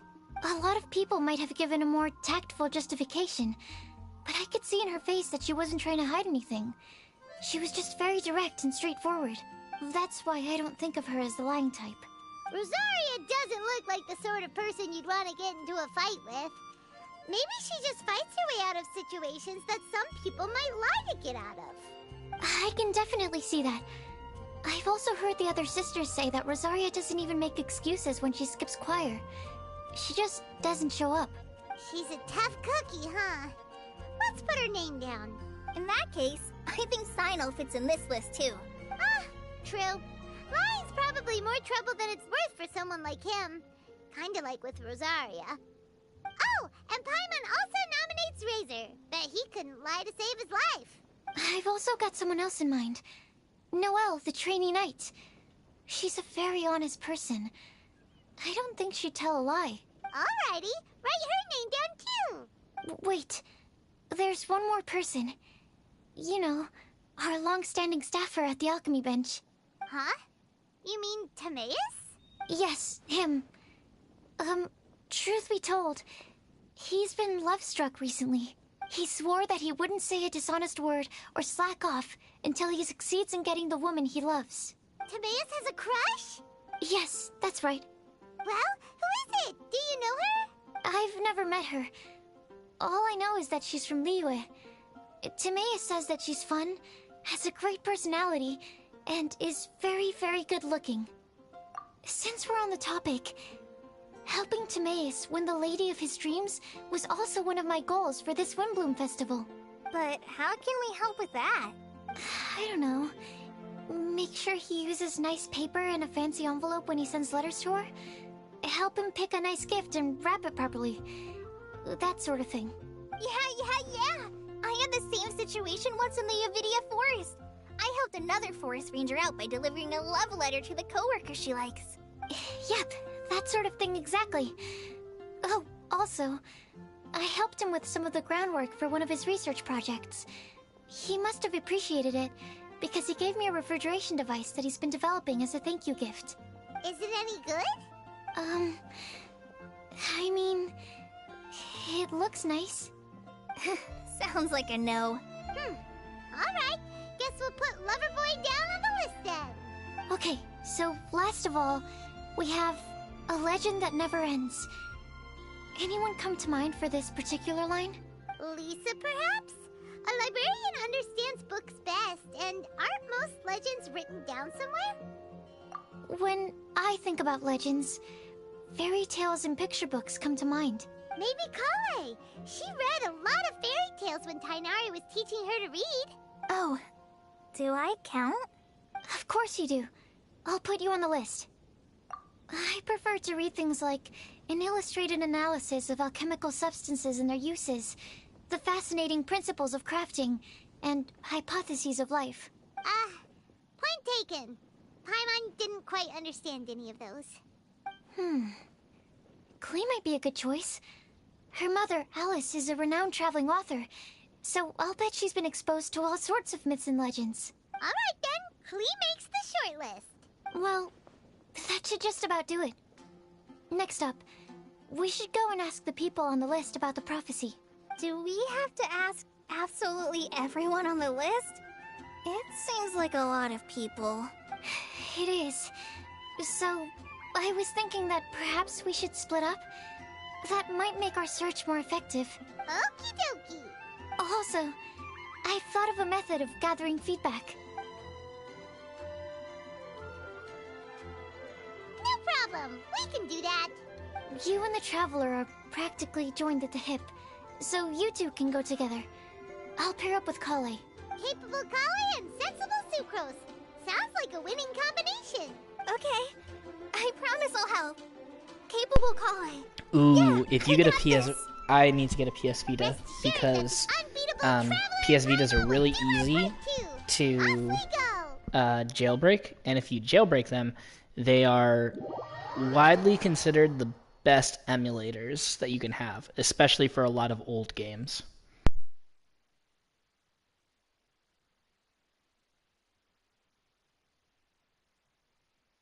So if you get the chance, get a PS Vita. I might just have to buy one off of Amazon if I can't find a used game store that has one. I plan on starting from the person with the most defined stronghold. So let's go to the library. Lisa should be there. Stronghold. That's an, interesting word to use. Maybe den? No, that's even worse. How about layer?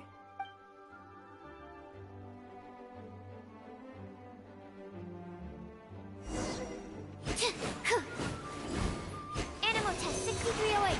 Absorption test.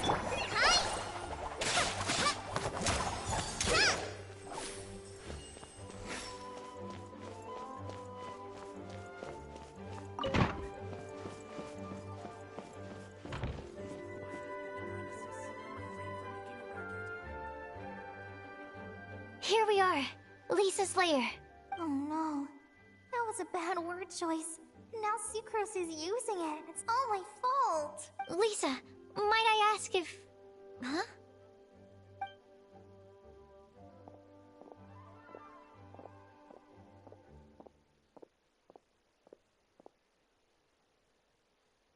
Sucrose. Kale. What are you doing here? I can only sucrose that they were Kale-ing on someone. At least that's as far as I know. Oh, please, just stop it with these puns. I beg you. Are you trying to win worldwide fame for unfunny jokes? Is Lisa not here at the moment? Surprising, isn't it? She went out. I'm afraid it's just us here looking for information. Except me. I'm not here for information.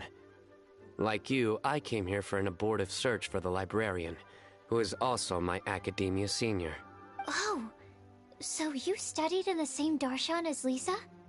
That's right. Her mentor in Sumeru was also my benefactor. Oh, dude.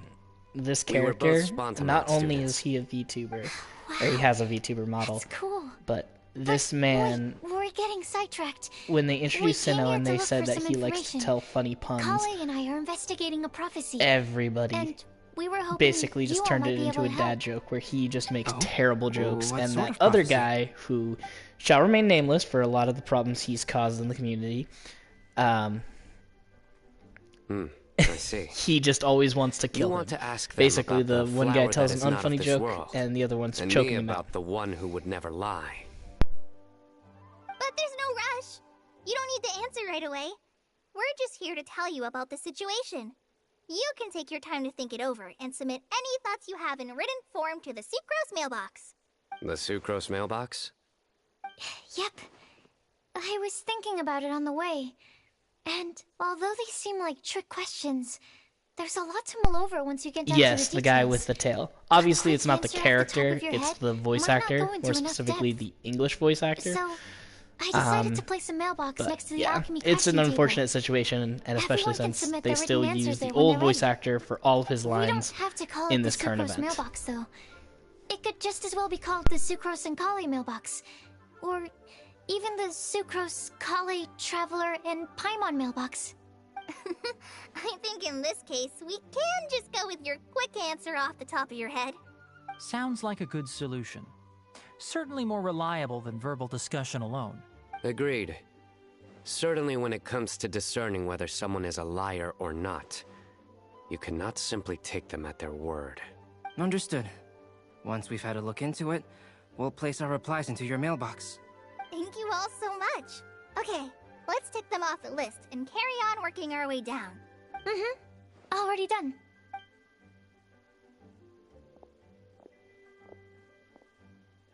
I'm pleasantly surprised to see those two introverts getting along so well. Do you get the feeling that Kale's return to Mondstadt has emboldened her more contrarian side? Yes, I'd noticed that too. Traveling and meeting old friends are both good for the body and soul. And isn't rediscovering one's youth while revisiting old haunts a worthwhile pursuit? When I first met Kale, she'd never known happiness or youth. But things are different now. Her Elazar being cured was a huge milestone in her life. Kale is a very sensitive and introverted child. I'm sure you must have noticed that too, Albedo. From the time she's been in my care, I've observed that she's actually a very lively character by nature. But she had a very rough start in life, and it changed her. So, might I assume that your respective claims of looking for plants and artists in Mondstadt were just pretexts? I wouldn't say that. Both Kale and Genius Invocation TCG are very important to me. Would it really kill you to just say yes in this situation? Fine. Yes, we came out of concern for Kale. She's been back to Mondstadt of her own accord several times, but it has led to no significant improvement in her mood. Well, it won't hurt to give her some more time. I believe that Sucrose might be able to help her. Sounds like an extension of your own self-confidence as your teacher. You could say that. In a similar vein, I've heard that Sumeru scholars often build their social relationships based on their academic ones. Is that true? I suppose it might look like that from your perspective. Sumeru society is something of a special case. The reason it is known as the City of Learning is because all of its resources are in some way linked to academia. As such, academic resources equate to social capital. It is not unheard of, for example, for people to build a family in order to pursue further studies. But the relationship between the three of us is not an academic one turned social. We've never even worked on a paper together for starters. Oh, so the academic paper is the nexus of the academic family. Interesting. I would think of us more as siblings. An equal and pure relationship, unaffected by academic considerations. As much as I'd prefer not to admit it, that statement is not inaccurate. I can understand that position. I have a younger sister myself, and it's only natural for me to be protective of her. What you described fits the idea of a city of learning, as I imagine it. The family is where all social relationships intersect. As such, a family founded on common goals may actually be more stable. By the way, who's the eldest between you? Let's not go down this rabbit hole, please. In terms of age, I'm the eldest, of course. He just doesn't want to admit it. But your mental age is younger than that. I dare say even by enough to be the youngest sibling. Perhaps I could bring Kale into this happy family to be your elder sister. No. You will never see me admit to being the youngest sibling. Except perhaps as a last-ditch effort to turn the tables in a game of cards.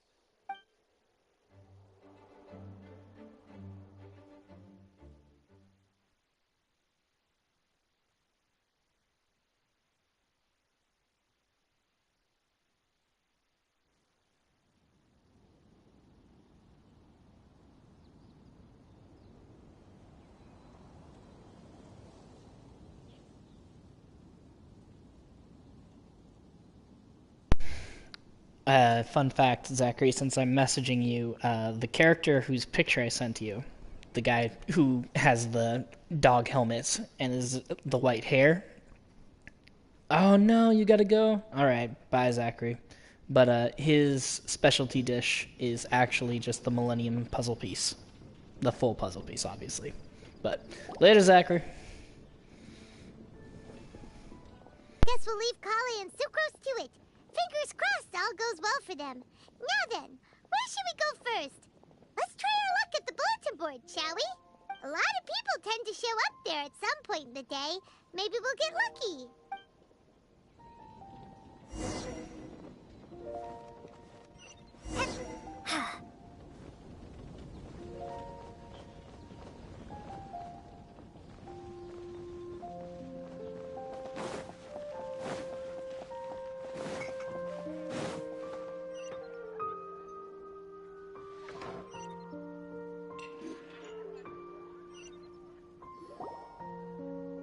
Nice! Just as we hoped! There's a load of people here.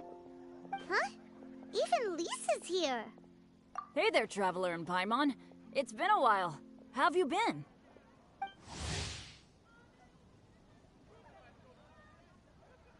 We've been doing pretty well.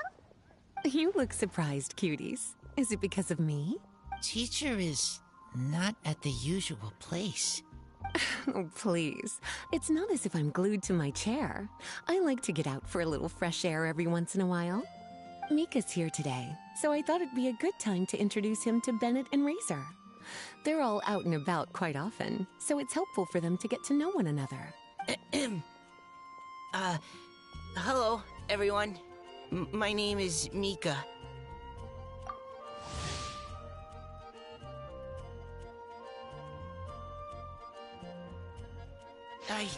I look forward to working with you. No need to be so formal. We've known them for ages. They're cool. Windblume. Fun? Actually, we haven't gotten to the fun part yet. We've been busy investigating a prophecy. A prophecy? What kind? A good one or a bad one? Gosh, that all sounds quite fascinating. I can't believe I made it onto your list of names. You really think I'll be able to help? Believe in yourself. Right. Believe in yourself. You're a first-rate adventurer, Bennett. Okay, then in that case, I'll step up and present my thoughts on the matter. Except I forgot I'm not really good at organizing my thoughts. Oops. Oh, there's no need to tell us all of your thoughts right here and now. Sucrose said she'll put a mailbox next to the crafting bench, so you can just write down your thoughts when they come to you, and drop them there. A meticulous and efficient plan. Yep, that sounds like Sucrose. I will think also. Give me some time. You still have other people on your list that you need to go see, right? We should leave you to it. Don't worry about us. We'll drop off our letters at the mailbox as soon as we're done. Okay, bye for now. Let's head over to Star Snatch Cliff next. Maybe we'll be able to find some people there. And even if we don't find any familiar faces, you can see really far from up at the top. Maybe we can find people that way. Aw, you're working so hard. Do be sure to get some rest when you can. If you get tired, you know you're always welcome to visit me for a break and a cup of tea.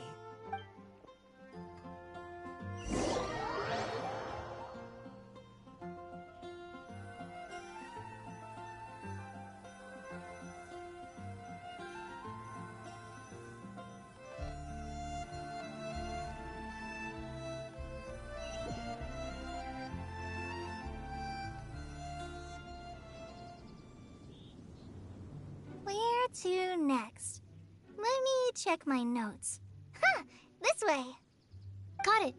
Kale, please follow me.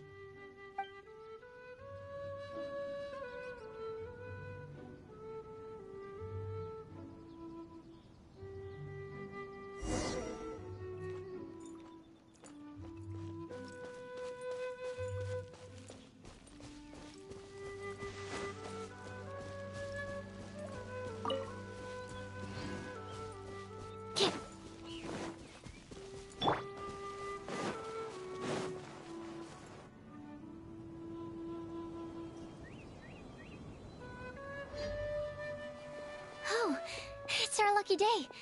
There are several people over there. Amber? Wow, and Eula's with her too.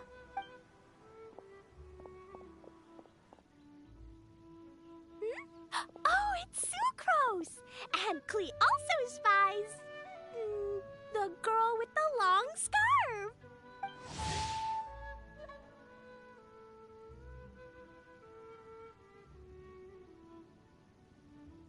Kale, we were just talking about you. Ah, right. I don't think you've been introduced to Noelle before. Kale, this is Noelle, maid of the Knights of Favonius. Nice to meet you, Kale. I missed you the last few times you were in Mondstadt, so I'm glad to finally meet you in person.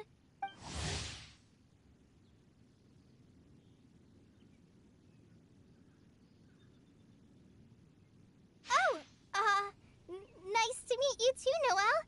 My name is Kale. But you already knew that. Relax, you two. There's no need to be so courteous. We're not on some kind of diplomatic mission here. Klee, what are you doing here? Are you planning to blast some fish? Nope. Klee's on patrol with the other knights. Huh. Now that you mention it, it looks like everyone here is a Knight of Favonius except for Kale and me. I'd heard that there was a very young knight in the ranks, but it's still a surprise to see with my own eyes. Kale, what do you do? I'm a trainee forest ranger in the Avidia Forest. Trainee?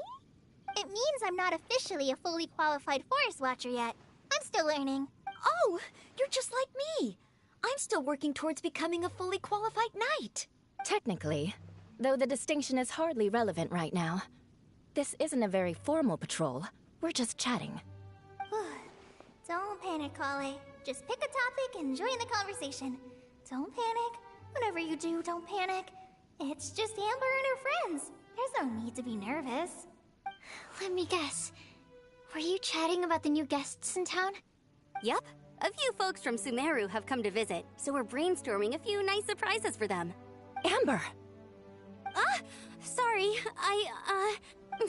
At least I didn't say anything about what the surprises are. Oh no. How am I supposed to join this conversation now? What do I say to that? Speaking of nice surprises, we've actually had a fairly big one recently. What kind of surprise? Tell me, tell me! I'm saved! Sucrose is giving me a lead-in. Now, I just need to follow on from what she's already started talking about.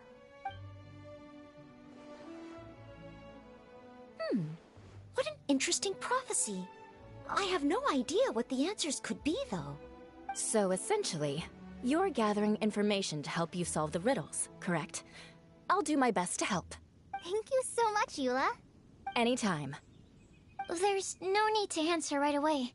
We'll put a mailbox next to the crafting bench for people to drop us a note once they've thought of something. I'll drop something in there for sure. Nice idea. I think we can all commit to writing a note. We'll see what we can come up with. Yep, don't worry. You can count on us. But we do have to finish our patrol first. What route are you taking today? We started in the Stormbearer Mountains, and we'll end at the city gates. You'd be very welcome to join us, but it sounds like you're pretty busy with all this. No. There's always next time. We'll join up with you after we're done working through this prophecy. Oh, yeah, so, we'll be on our way for now. See you later. Have a safe trip back.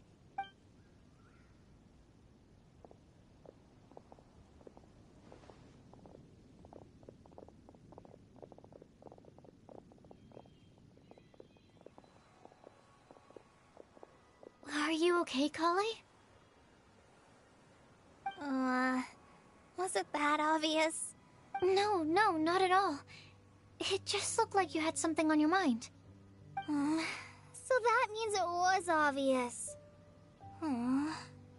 Whatever's bothering you, you can talk to me about it if you want. I'm happy to help. Thanks, Sucrose. Well, the truth is, I don't really know how to act around Amber and the others. Really? I thought you two were good friends. We are. Amber's a really important friend to me. I don't know. I guess if I'm being completely honest, the problem's probably with me. The first time I came to Mondstadt, I was really immature. I didn't want to let people in, and I was generally pretty awful to everyone. Amber was the one person who didn't give up on me, and if it wasn't for her persistence, I wouldn't have found a friend at all. Without Amber, I might not even be here today. And because of that, I really look up to her. I think of her as my role model, and hoped that maybe one day, I could learn to be like her. But after trying and failing for several years, I think I finally realized. I'm no Amber, and I never will be. Looking back, it seems silly that I ever thought like that. We're nothing alike at all. My personality's so... weird. I always get so anxious and I overthink everything. Aw, Kale, don't say that. Sucrose? Would it be okay if I told you a bit about my past?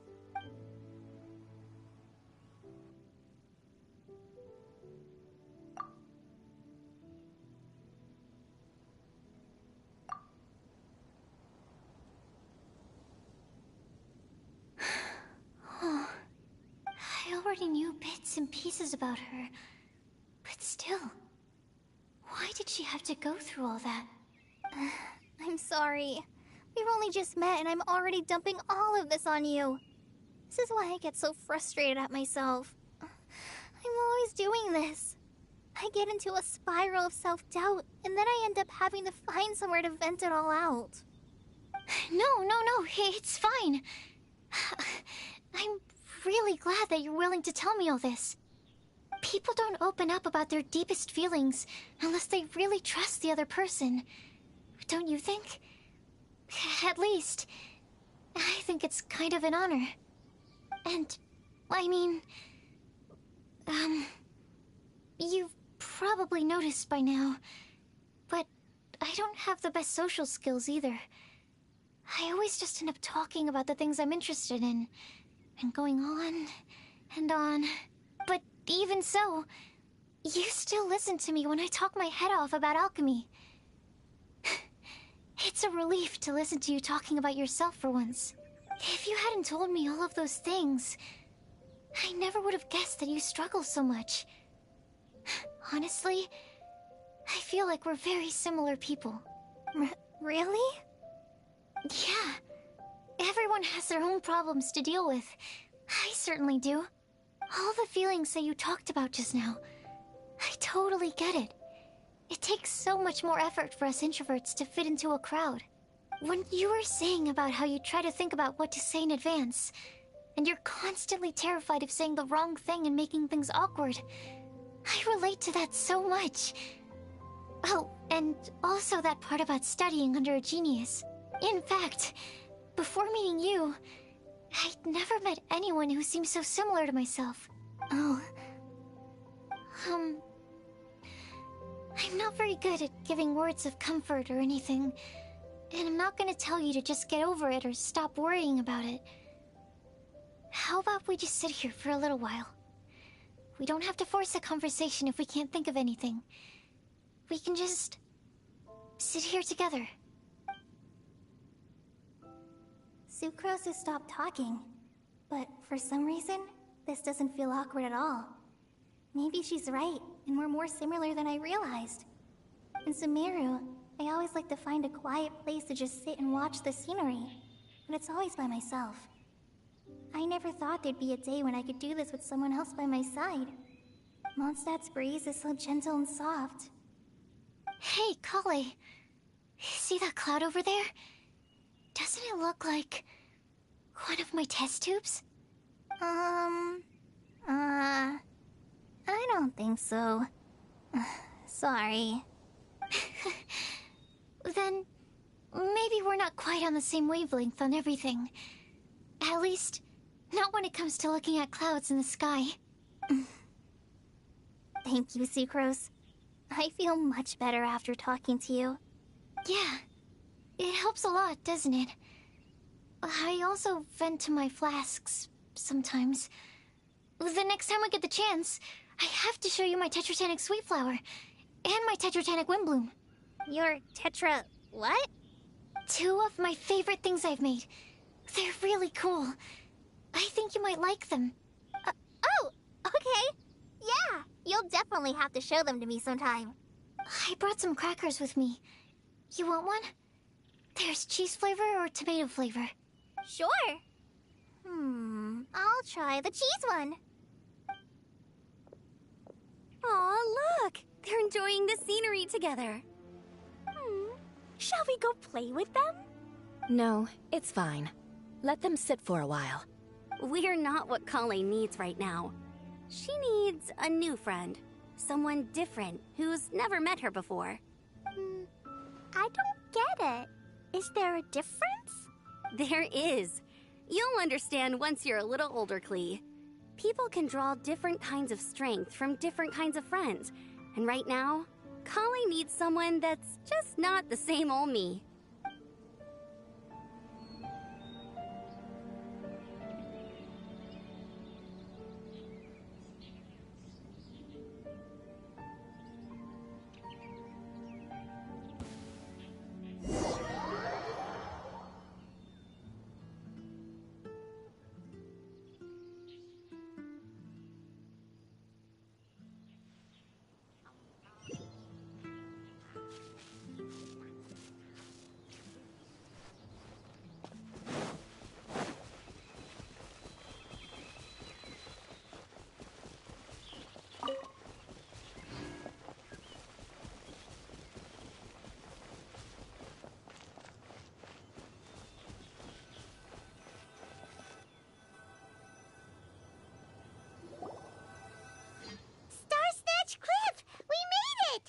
Paimon hopes we find someone we need here. Help! Oh, I beg you, please don't let go! Who's that yelling? Let's hurry and take a look.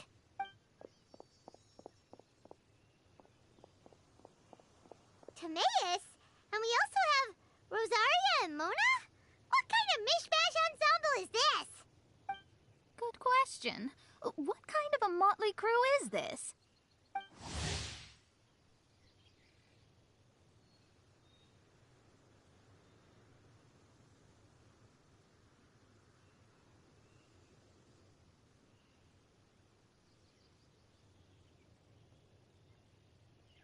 It's been a while, Traveler.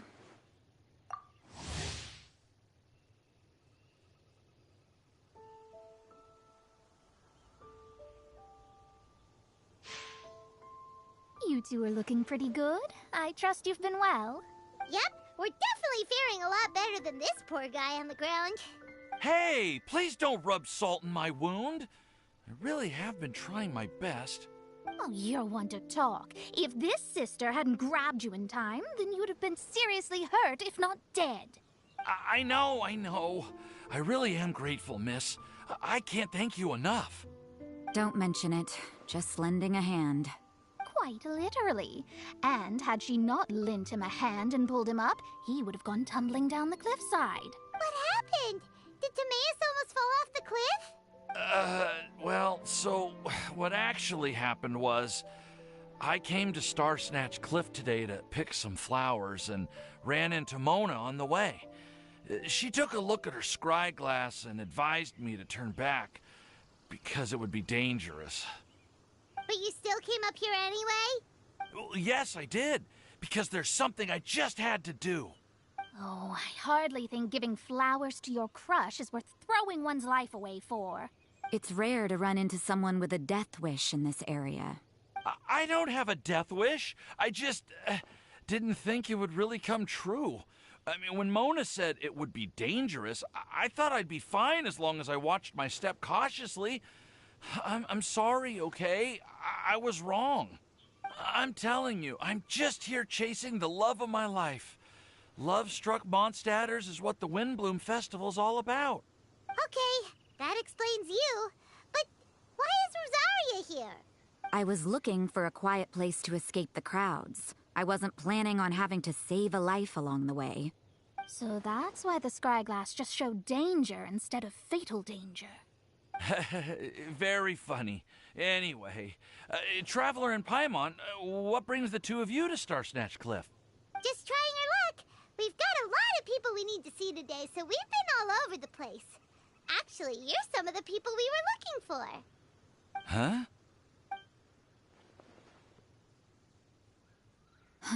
I see. So, all we'll need to do is find some clues, make a note, and drop it off at the mailbox? I can't believe there's a prophecy like this, let alone that I have a part to play in it. Oh, I guess this means everyone will find out about my crush now. I came here because I wanted to give some Cecilias to the girl I love. They'll really suit her. She's... No one asked. Please, do not subject us to your gushing about your girlfriend. You saw right through me. You said you need clues, right? Well, in that case, Mona Magistus the astrologist will provide you with a personally handwritten letter. Just wait for it to show up in your mailbox. You can be on your way now. We won't keep you any longer. All right, then let's head back for now and meet up with everyone else. Will do. This is all so embarrassing. Thank you both.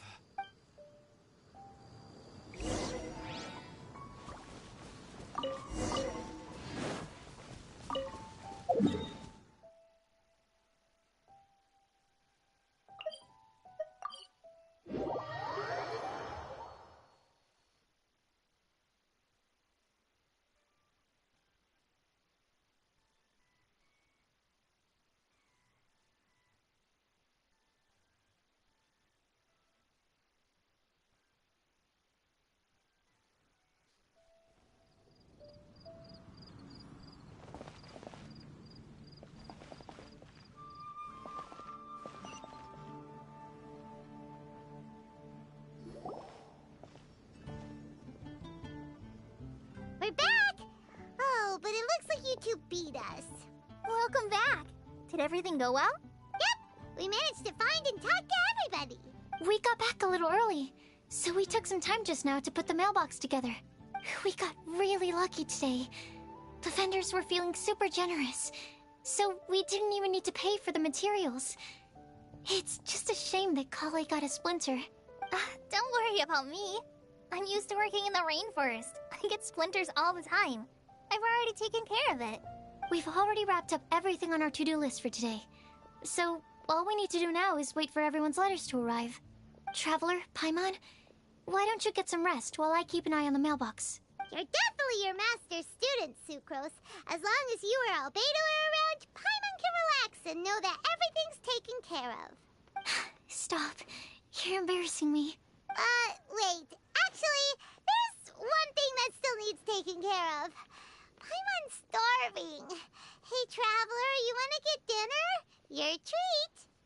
I'll go with Sucrose to return the leftover materials to the vendors. You two, go get a proper meal.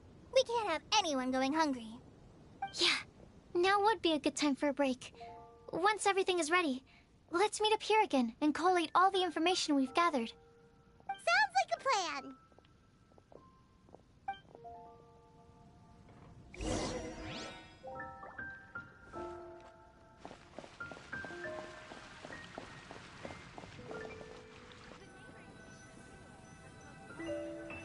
Today's recommendation is the steak. Paimon will have this one, and this one, ooh, and this one. Hey, Paimon's really hungry! And don't forget, Paimon's also ordering for you, too. It's not like Paimon's gonna eat everything by herself.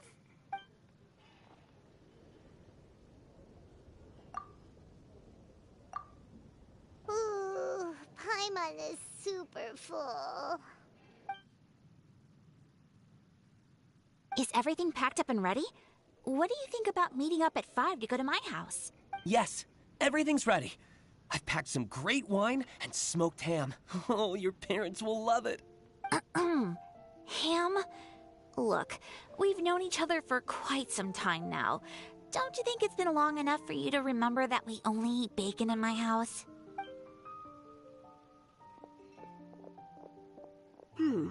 I must remember to get some milk today on my way home. Please, feel free to pay a visit to Cat's Tail anytime.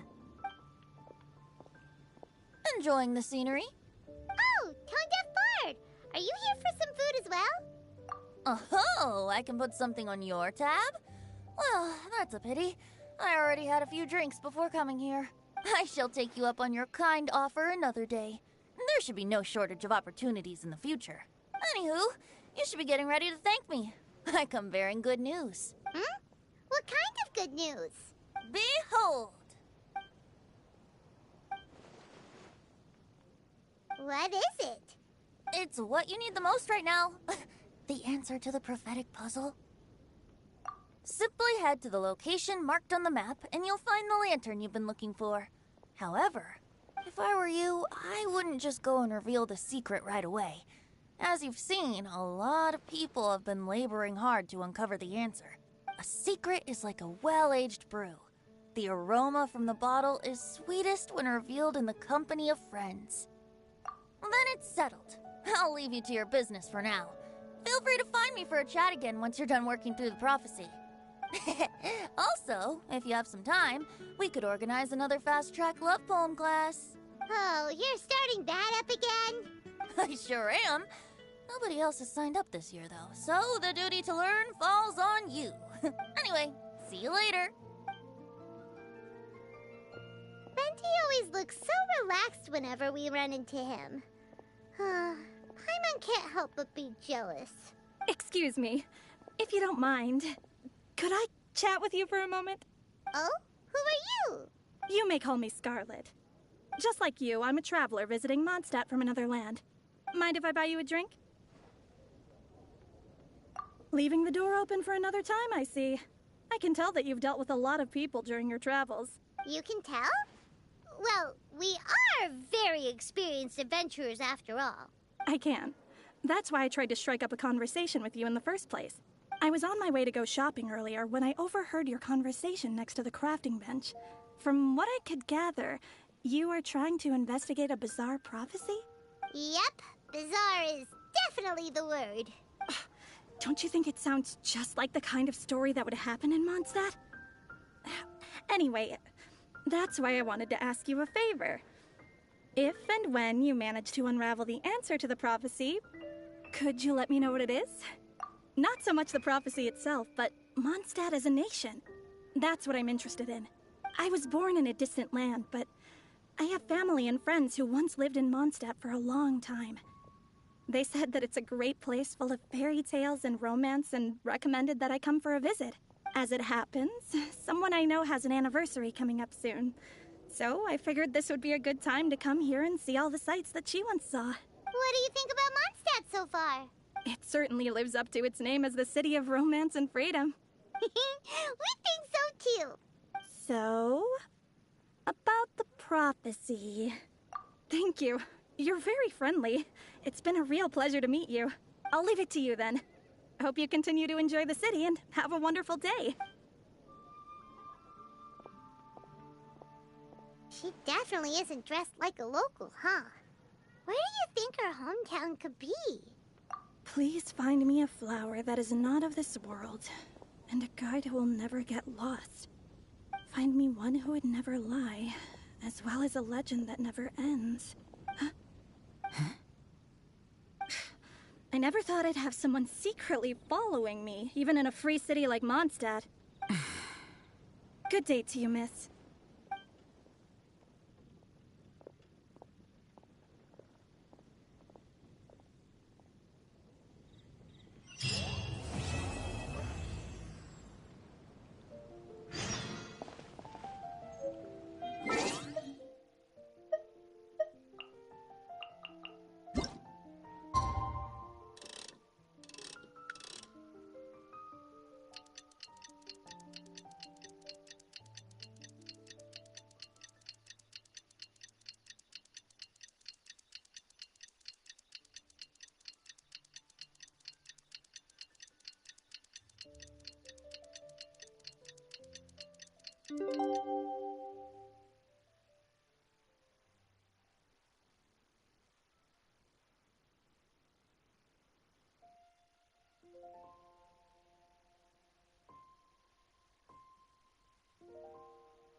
It's time! It's time!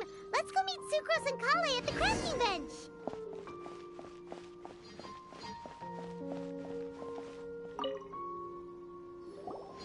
Hey, we're here! Traveler, Paimon, great timing. We got a lot of letters in the mailbox, and I just finished sorting them into 4 groups. Nice work! Well, the real work hasn't even started yet. Which batch of letters should we read through first?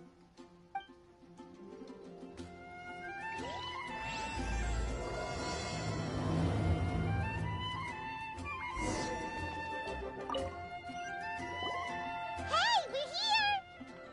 Traveler, Paimon. Nice work! Well, the real work hasn't...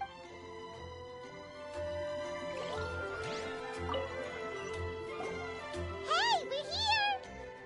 Traveler, Paimon. Nice work! Well...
Let me quickly summarize what we found out about a flower that is not of this world.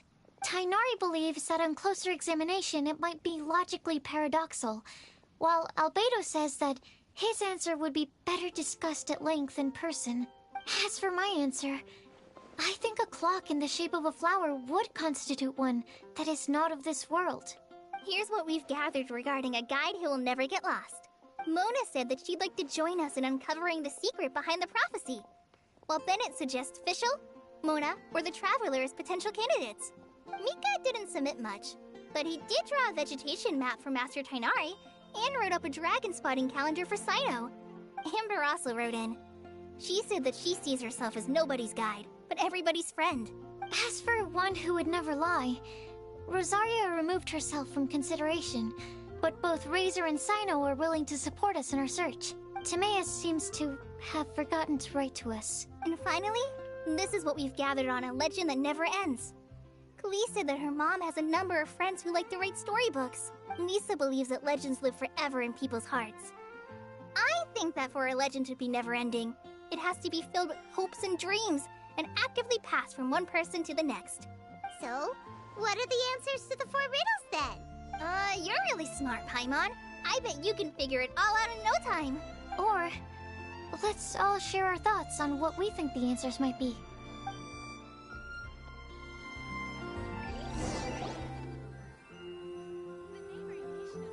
Have you heard? The rite of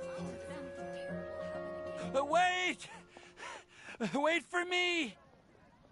Oh, Timaeus! What brings you here? I'm sorry, I really am. The time just got away from me and I didn't get around to writing that letter.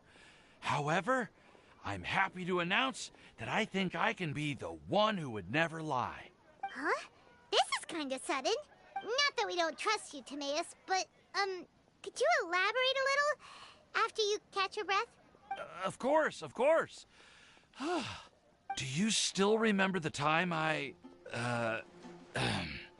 collaborated with a certain Miss Ying-ar?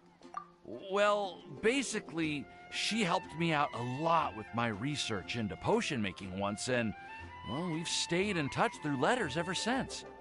Wait, so Ying-ar is the girl from Lila that Sucrose mentioned earlier? We always assumed you were hard at work every time we saw you at the crafting bench.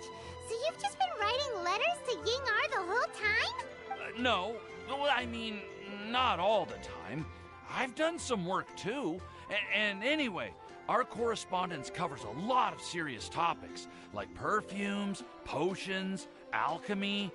Anyway, a few months ago, I made a vow to the heavens that I will be true to myself and never utter an insincere word until the day that I've managed to win Miss Ying-ar's heart. So, at Star Snatch Cliff, you were picking Cecilia's as a gift for Ying-ar? Well, that's right. The Cecilia flower is said to represent a once wayward heart, transformed by the power of love. I couldn't think of a better flower to give than that. I know full well that Miss Ying-ar is far more knowledgeable than I in both the ways of the world and the ways of our craft, but I thought I should make the effort for once and put myself out there. Which brings me to the subject of the last few days and the Windblume Festival. I thought it was time for me to invite Miss Ying-ar to Mondstadt. But yesterday, Albedo told me that Sucrose has been working hard to help another girl achieve her dream. Huh? And when I went to take a look at our roster, I saw that she'd done my remaining work for me. I feel incredibly guilty. I've been spending all of my time in my own fantasy world while everyone else has been bending over backwards to help other people. How could I ever hope to be worthy of Miss Ying-ar's love if I'm so selfish? Oh, Timaeus. And that's why I've decided to join you. But then what about Ying-ar? Yeah. Haven't you been planning this for over a month now? You said you were gonna invite her to Mondstadt. Well, yes, I did mention in my letters that I'd like her to visit, which is why I just sent her another gift with my hand-picked Windblooms, along with a handwritten letter. I explained that a matter of great importance has presented itself to which I must devote my full attention for the time being. As soon as it's resolved, I'll make haste to Liyue to pick her up in person. I made sure to package the gift and letter with the greatest care. All I can do now is hope that she'll understand. Point being, please know that I sincerely want to support you in this endeavor. Plus, I think I'm an honest person. As far as I recall, I don't think I've told a single lie in my life. Well, you certainly convinced Paimon with that speech. Don't worry, Timaeus. We won't let your determination go to waste. Thank you, Timaeus. Ah, thank you, everyone. I promise to do everything I can to help. Okay, so it looks like we found our one who would never lie. Great! Let's keep it up. On to the other three.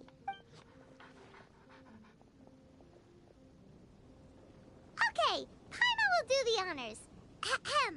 We have with us here the flower, the guide, the legend, and Timaeus. Huh? Why did you only say Timaeus' name? You should say my name, too.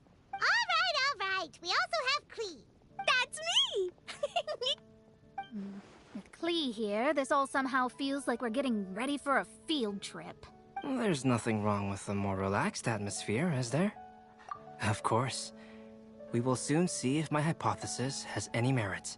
Actually, I'm still feeling a little nervous. Me too. But weren't you all fired up just a moment ago? Yeah, you're right. Okay, let's do this. Actually, I'm a little worried too. Deep breaths. Deep breaths. I know what you're feeling. Saying anything becomes so much harder when there are so many people watching. Well, does anyone know the exact location of where we're headed, or should I do a reading on my scry glass? According to the prophecy, once we figured out the answer, we should test it at the Lantern of Utmost Joy. Wait, but where is this lantern? Oh, we know something about that. What? Wow, that's amazing. You really know how to do everything under the sun. Then we'll let you lead the way. This is it! We're off to find the sacred location of the Lantern of Utmost Joy.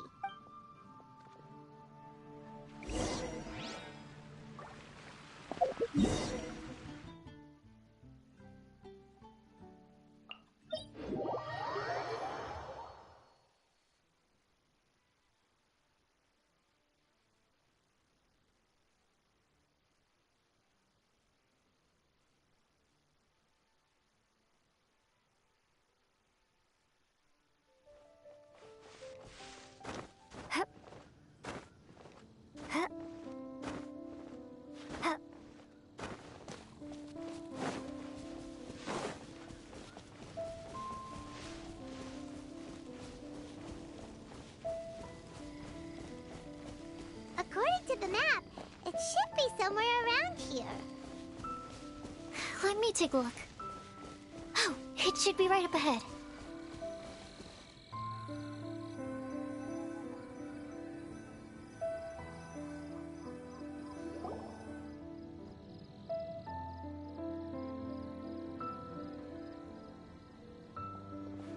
Aww.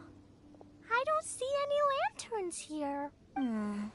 Now that I think about it, the prophecy didn't say anything about what the Lantern of Utmost Joy actually looks like, right? Maybe we've overlooked something? Traveler, are you trying to figure out something else from the paper? Paimon's reading too. Huh? It says to look up. But there's nothing above us. Place the squirrel on the back of the pointy-eared cat, and a pious puppy will open the doors to show you the way. Look! The wind is blowing!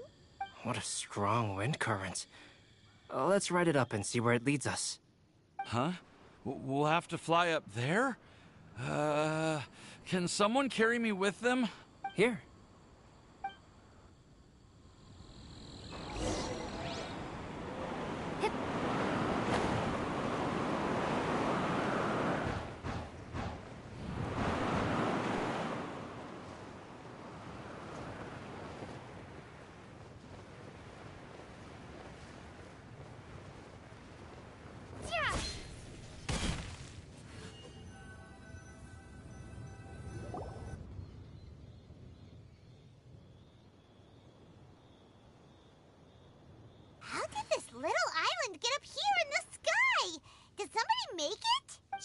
safe. I've been jotting down our entire route here. This way, no one will get lost. Oh, good thinking, Kale. Huh. Who would have thought we'd find this kind of table here? Weird. It's almost as if someone was holding a tea party. I never would have guessed that such a place could exist. Right above Mondstadt, too. Wow, look at that pretty lantern on the table. There's even a chair for each side of the lantern, too. There seems to be something on the back of this chair. Let me have a closer look. Take your seat, present your answers, and you shall reach enlightenment. Well, as far as instructions go, I guess that's simple enough. So we just need to do as it says, right? Wait a second. Huh? What is it, Albedo? We'd better make sure this place is safe before taking our seats. Everyone, please stay clear for a moment. Well, all our questions and doubts aside, the scenery here is pretty amazing. It'd be impossible to feel stressed here. How is everything, Albedo? Everything seems to be fine. I didn't find any traps or suspicious mechanisms, but I also couldn't find any overt destructive devices. Huh?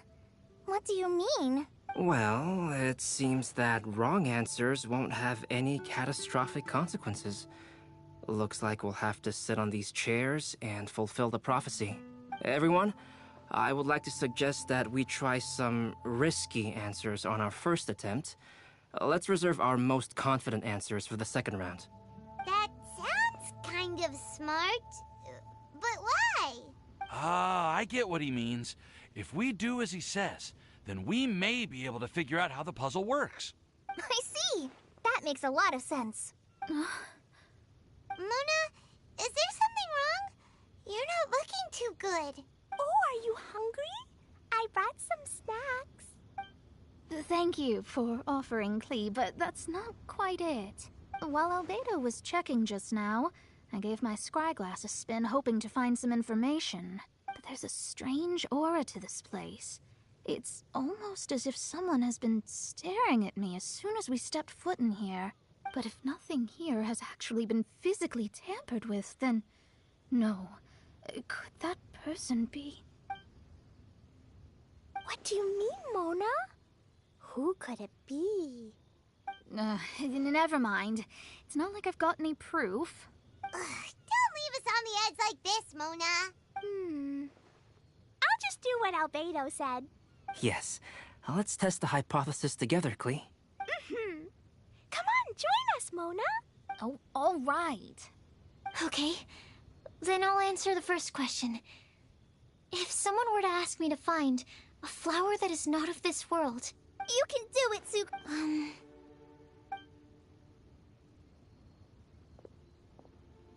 Then I would fetch a tetragenic sweet flower. Alright, I'm up next. My part of the prophecy is to find a guide who will never get lost. Kale, I hope you found your answer. My answer is that I will be that guide. For a long time, I have been guided by others. It's taken me a while, but I finally made it to where I am today. Although I still haven't made a name for myself, and I'm still quite immature, I would still like to put my name forward.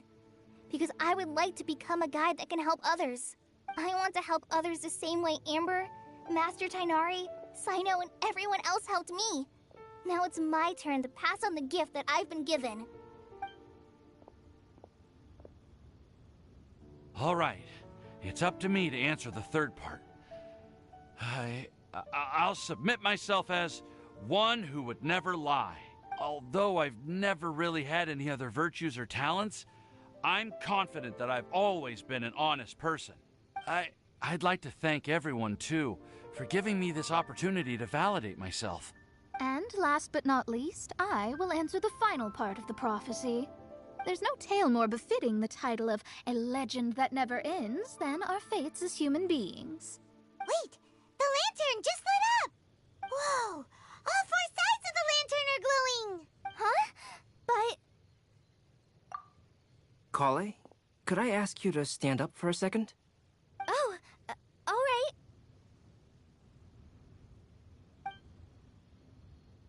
Huh? What's going on? Why is it lighting up regardless of who's sitting in the chair? Didn't it say we have to answer all the questions correctly? It's pretty clear now, isn't it? We've just proven that there is no right answer for this prophecy. No right answer? But how could that be? Although the instructions had come from an old and enigmatic prophecy, it is in fact nothing like the ancient mechanism that we had all imagined it to be. I believe the lantern only serves as a simple signal. And to think, I never expected you to actually find this place. What? There's someone else here? We meet again, traveler.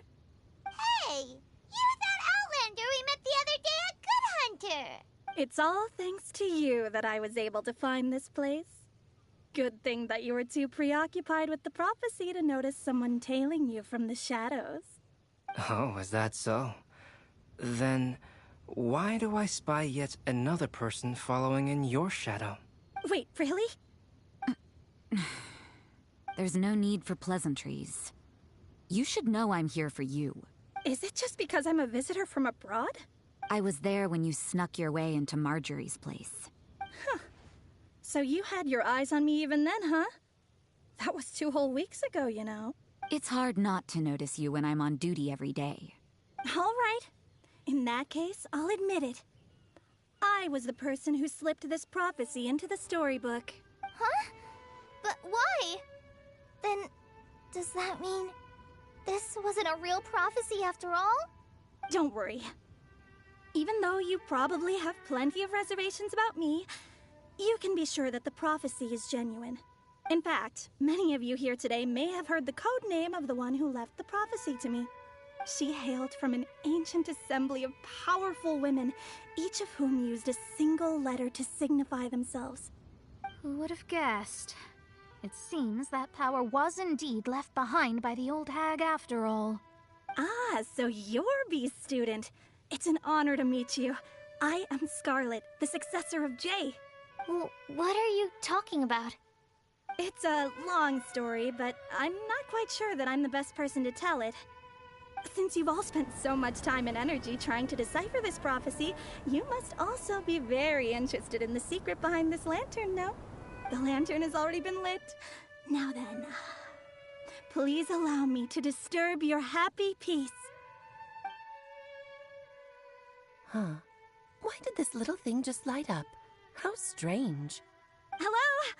On the other side of the lantern. Can you hear me over there? Mom? Oh, I hear many youthful voices. Madam, I am Scarlet, the successor of Jay. Oh, since we've last gathered, Jay's successor has already become so reckless and bold. Unbelievable. Wait. Why are you talking just like the old hag? Old hag? Who would dare say that? Is that Mona? Who are you? Who dares imitate my master? And what of imitation and mimicry? It has always been a fool's errand to mimic and learn from humanity. Oh, Dallas, I'm here too. Mom, why are you trying to talk like other people? So I see everyone's here. Well then, my warmest greetings, everyone. Miss Alice, why would you... Well, it's been many years since this lantern last lit up. You can't blame me for thinking that one of the old friends from my youth may have decided to catch up again. Huh? Why she sounds so coy all of a sudden? And if I recall correctly, we left this lantern in the care of the Animo Archon Barbados. You must be commended for uncovering an artifact entrusted to the god of wind himself. Tell me, are you sitting around my beloved tea party table? It's a really long table. Oh, so you are. I suppose this means even the Animo Archon has granted you entry to this place. Was all of this Scarlet's doing? Wait. Paimon's completely lost now. So what was this you were talking about earlier. Oh, Miss Alice, would it be all right to leave the explanation of that to you? Well, you should be rewarded for making it all the way up here and activating the lantern. Now then, let me tell you a long and ancient story. Ever heard of the Hexenzirkel? As the spooky name suggests, it's a secret society. Once upon a time, it even challenged the Animo Archon himself. But he replied, "Let us make music, not war, and resolve our conflicts through song." From then on, the mages would only ever convene in the woods, in the skies, or on the edges of cliffs. At these tea parties, they discussed their stories and secrets and resolved their differences, as the tea and cakes bore witness to their pledge never to fight amongst themselves. Yesterday, I snuffed out the life of my beloved. He had grown old and was extremely sick. He loved me dearly, so I took his fate in my hands and ended his pain. I'm raising a son. Of all the children I had, he's the only one left. But I suppose that still makes me a mother. My lifespan is nothing compared to yours, so I wish to leave you with my storybook. Actually, maybe you can pass it on to your children one day. Oh, this looks interesting. Let me scry. My dear sisters, we mustn't let prophecies threaten our bonds of friendship. Even the most frightening witch was once a little girl, and growing up can be so tough. Sometimes we all need to vent our troubles to the wind. Even if the nations go to war, or the sky falls down, the mages' tea parties shall forever be held around this table.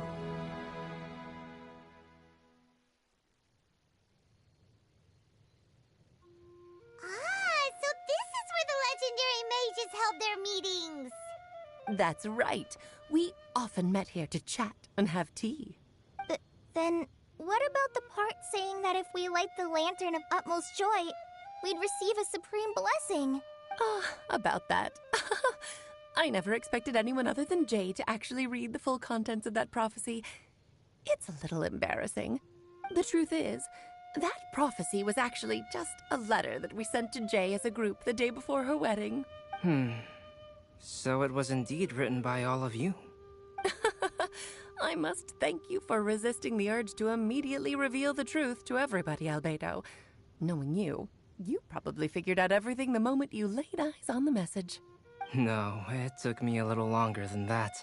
A flower that is not of this world, a guide who will never get lost, one who would never lie, and a legend that never ends. These 4 descriptions signify 4 individual mages. When a member of the organization had to leave the group to spend the rest of her days with her beloved, the other mages would write down this prophecy and send it to her to invite her for a final get-together.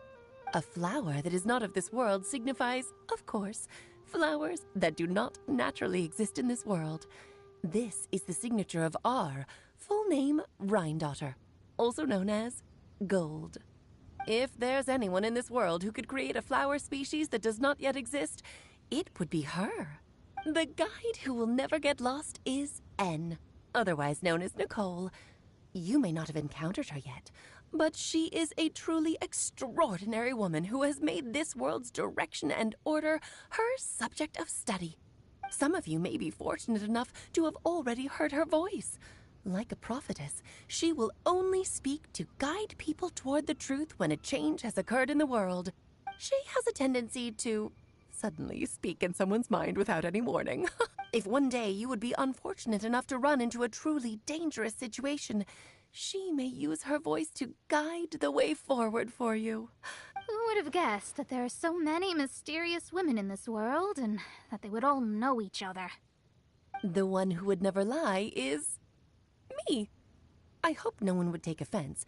It's just that I, Alice, or A for short, have always had a soft spot for those with sincerity and candor. As for a legend that never ends, You may not know M in person, but you've likely encountered one of her works. Have any of you ever read The Boar Princess? Huh? I'm pretty sure every child in Mondstadt has read that book. It's also one of my favorite stories.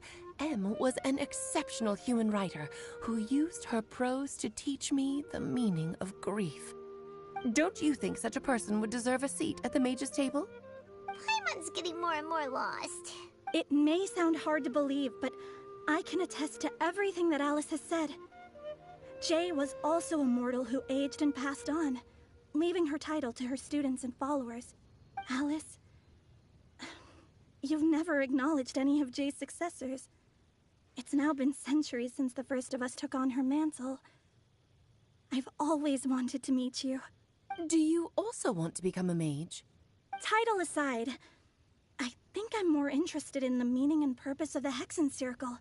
I used to think that the Hexen Circle was a group of women who could control the very fate of this world. But now, I've seen for myself that besides Jay, many other ordinary people were also among you. Do you think less of us now? No, not at all. My interest has been piqued, and I'm now even more drawn towards the idea of becoming a mage. You're right. I've never acknowledged any of Jay's successors. But you are different. You are much more fascinating than any of your predecessors. Oh, has someone finally piqued Aunt Alice's interest? Now is not a good time, Scarlet, but as soon as I am able, I will seek you out for a meeting. I want you to tell me all about Jay's married life back in her hometown.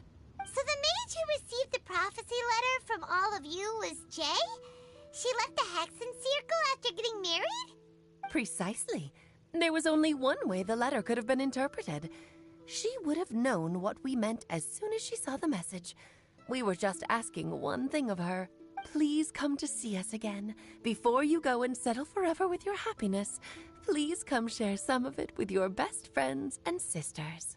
So, the Supreme Blessing actually meant... All journeys are fleeting and will eventually come to an end. What will give us the most fulfillment and happiness in the end are those who will greet us at our journey's destination. Dear child, I believe you can also understand what I am talking about. We women will always have many troubles and encounter pains and frustrations that will keep us up at night. But no matter how hard things may become, we will cross mountains and oceans to see our best friends again. Regardless of how many years have passed or how far the distance may be, as long as we can be with our beloved friends, our hearts will be filled with joy. To us mages, that's what being supremely blessed is all about. Oh. I still don't get it, but I do know that all the mages are Mom's best friends. If you ask how I see it, the Hexen Circle is just a group of ladies that I spent my youth with. Anyway, I'll introduce some of the other members to you all later. I still have a few things to attend to, so this will have to do for today. Bye, Mom! Todoko says bye, too! Goodbye, darling, and farewell to all of our other friends as well. I'm sure we'll see each other again. Oh, now that I think of it, isn't it getting close to that time of year? Yes, it's Windblume again, Alice. It's also a special anniversary date. I'm sure you still remember. Yes, I do remember now. It was on this day many, many years ago that Jay tied the knot. Ah, just in time for the Festival of Love and Freedom. Everyone, please enjoy this year's Windblume Festival to the fullest.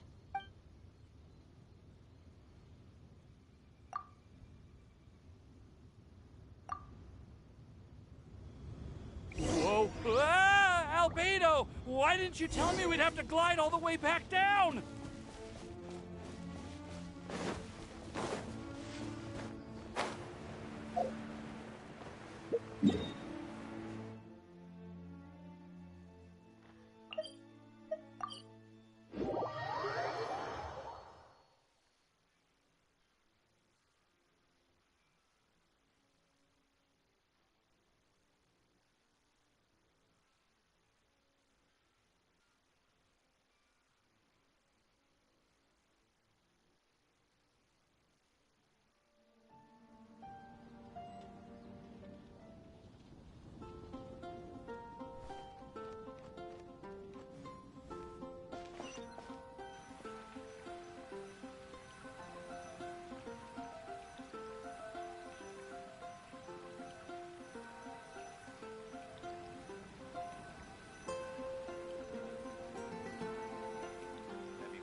okay, Timaeus? Maybe you'd feel better if you just, you know, let it out. I'm fine, I'm fine. I'm just a little glider sick, that's all. You may want to look into getting your own gliding license when you have the time. It might prove helpful to you. Okay. Sure thing. It sounds like you've still got something on your mind. Why don't you tell us? We're all happy to listen. It's nothing, really. It's just... Well, Alice's story was really interesting and romantic. I won't argue about that. But still, the whole thing wasn't quite what I was hoping for. Of course, I didn't actually expect the supreme blessing to be real, but... Don't say that. None of this was your fault, Timaeus. Honestly, it's more on me for having agreed to be the Windblume Festival's special ambassador. Had I not asked for everyone's help... If anything, it should be my fault for finding that prophecy. Oh, no. I didn't mean to blame the two of you either. I just feel like this whole adventure didn't really end on a high note, and we also didn't really get anything out of it. But I'd say we still learned something new. Well, that aside, Timaeus, you still need to go to Liyue to apologize to Yingar, right? Do you want Kale and I to accompany you? Oh, Miss Yingar. Well, I mean, I just really don't want her to get mad at me. Now that I've come back to my senses, I really don't know what I should do. Hey, you three? You may want to look over there. Huh? Miss Yingar? Oh, so that's Miss Yingar? I've never met her before. Yep, that's her. And she actually came all the way to Mondstadt. I am so sorry, Miss Yingar. But how did you... I mean... Are you so happy just to see me? Well, of course I am. I'm so happy that, I don't, Sorry, I don't know what to say. I was ready to give you a harsh scolding, but now that I've seen you like this, I suppose I could let you off the hook this time. You said you couldn't come to pick me up because of a very important matter, right? Well then, of course I had to come and find you instead. Should we go see how they're doing? I wouldn't. You'll get hit by a forest boar if you interrupt a couple's romantic conversation. Oh, really? We'll just leave them alone then.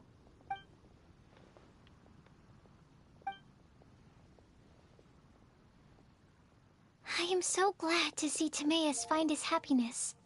I have to say, I'm even more envious of you, Sucrose. You can be happy just to see others happy.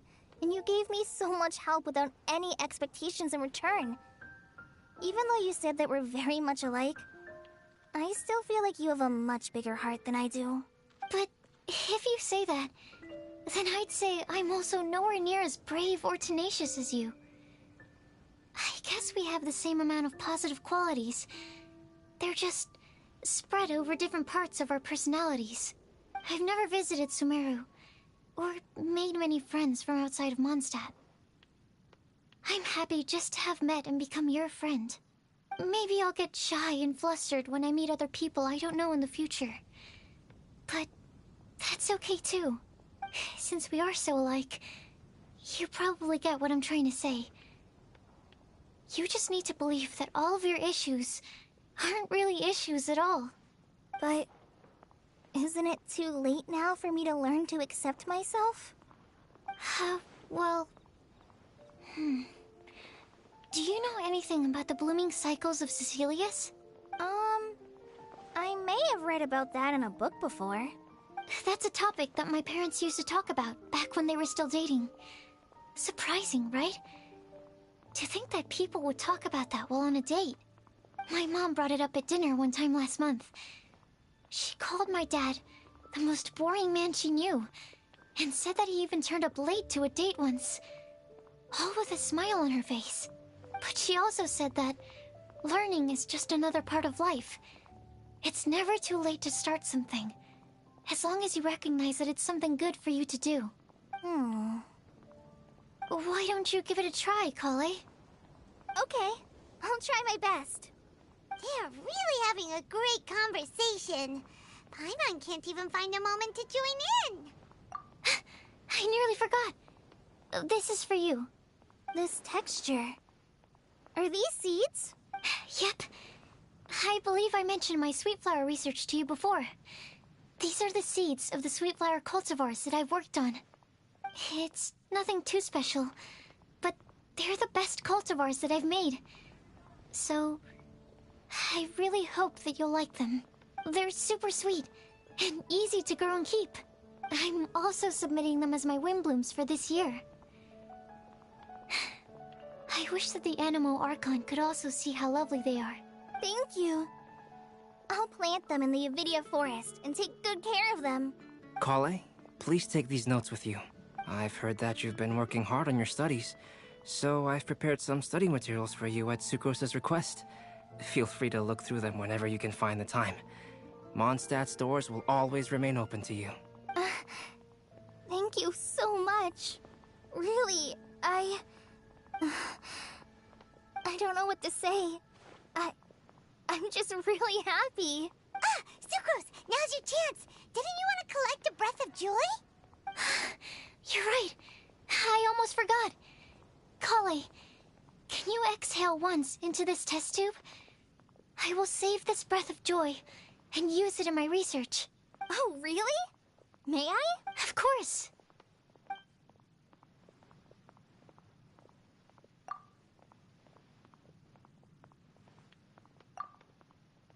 Huh? What was that? It was like a little cloud of happiness, but now it flew away. Well, luckily, there's still some breath left in the test tube. I'll seal it up for now. I'll keep working on it and let you know as soon as I have any breakthroughs in my research. Yeah, you can write to me. I'll be sure to respond as soon as I receive your letter. Oh, it looks like you found a new pen pal. Master Tainari! Sino!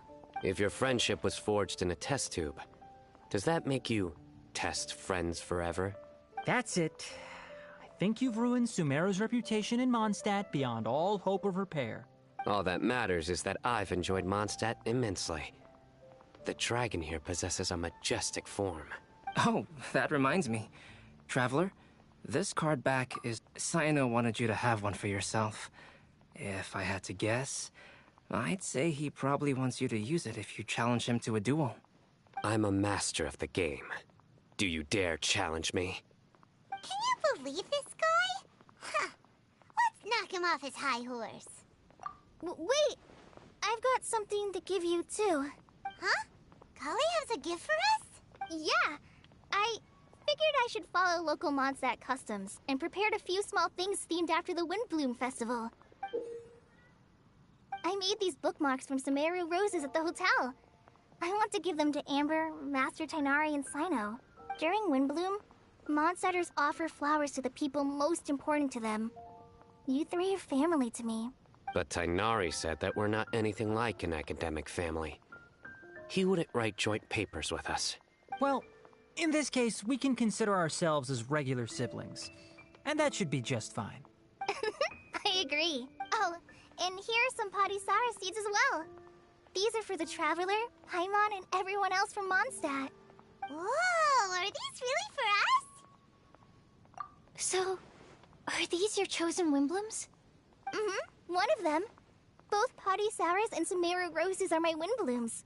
Although they're not native to Mondstadt, they are the flowers that can best express my feelings.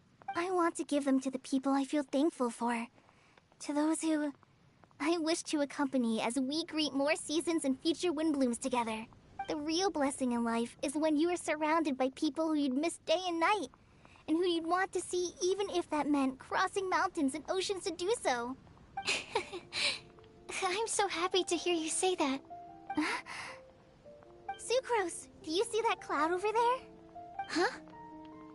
Doesn't it look just like your test tube?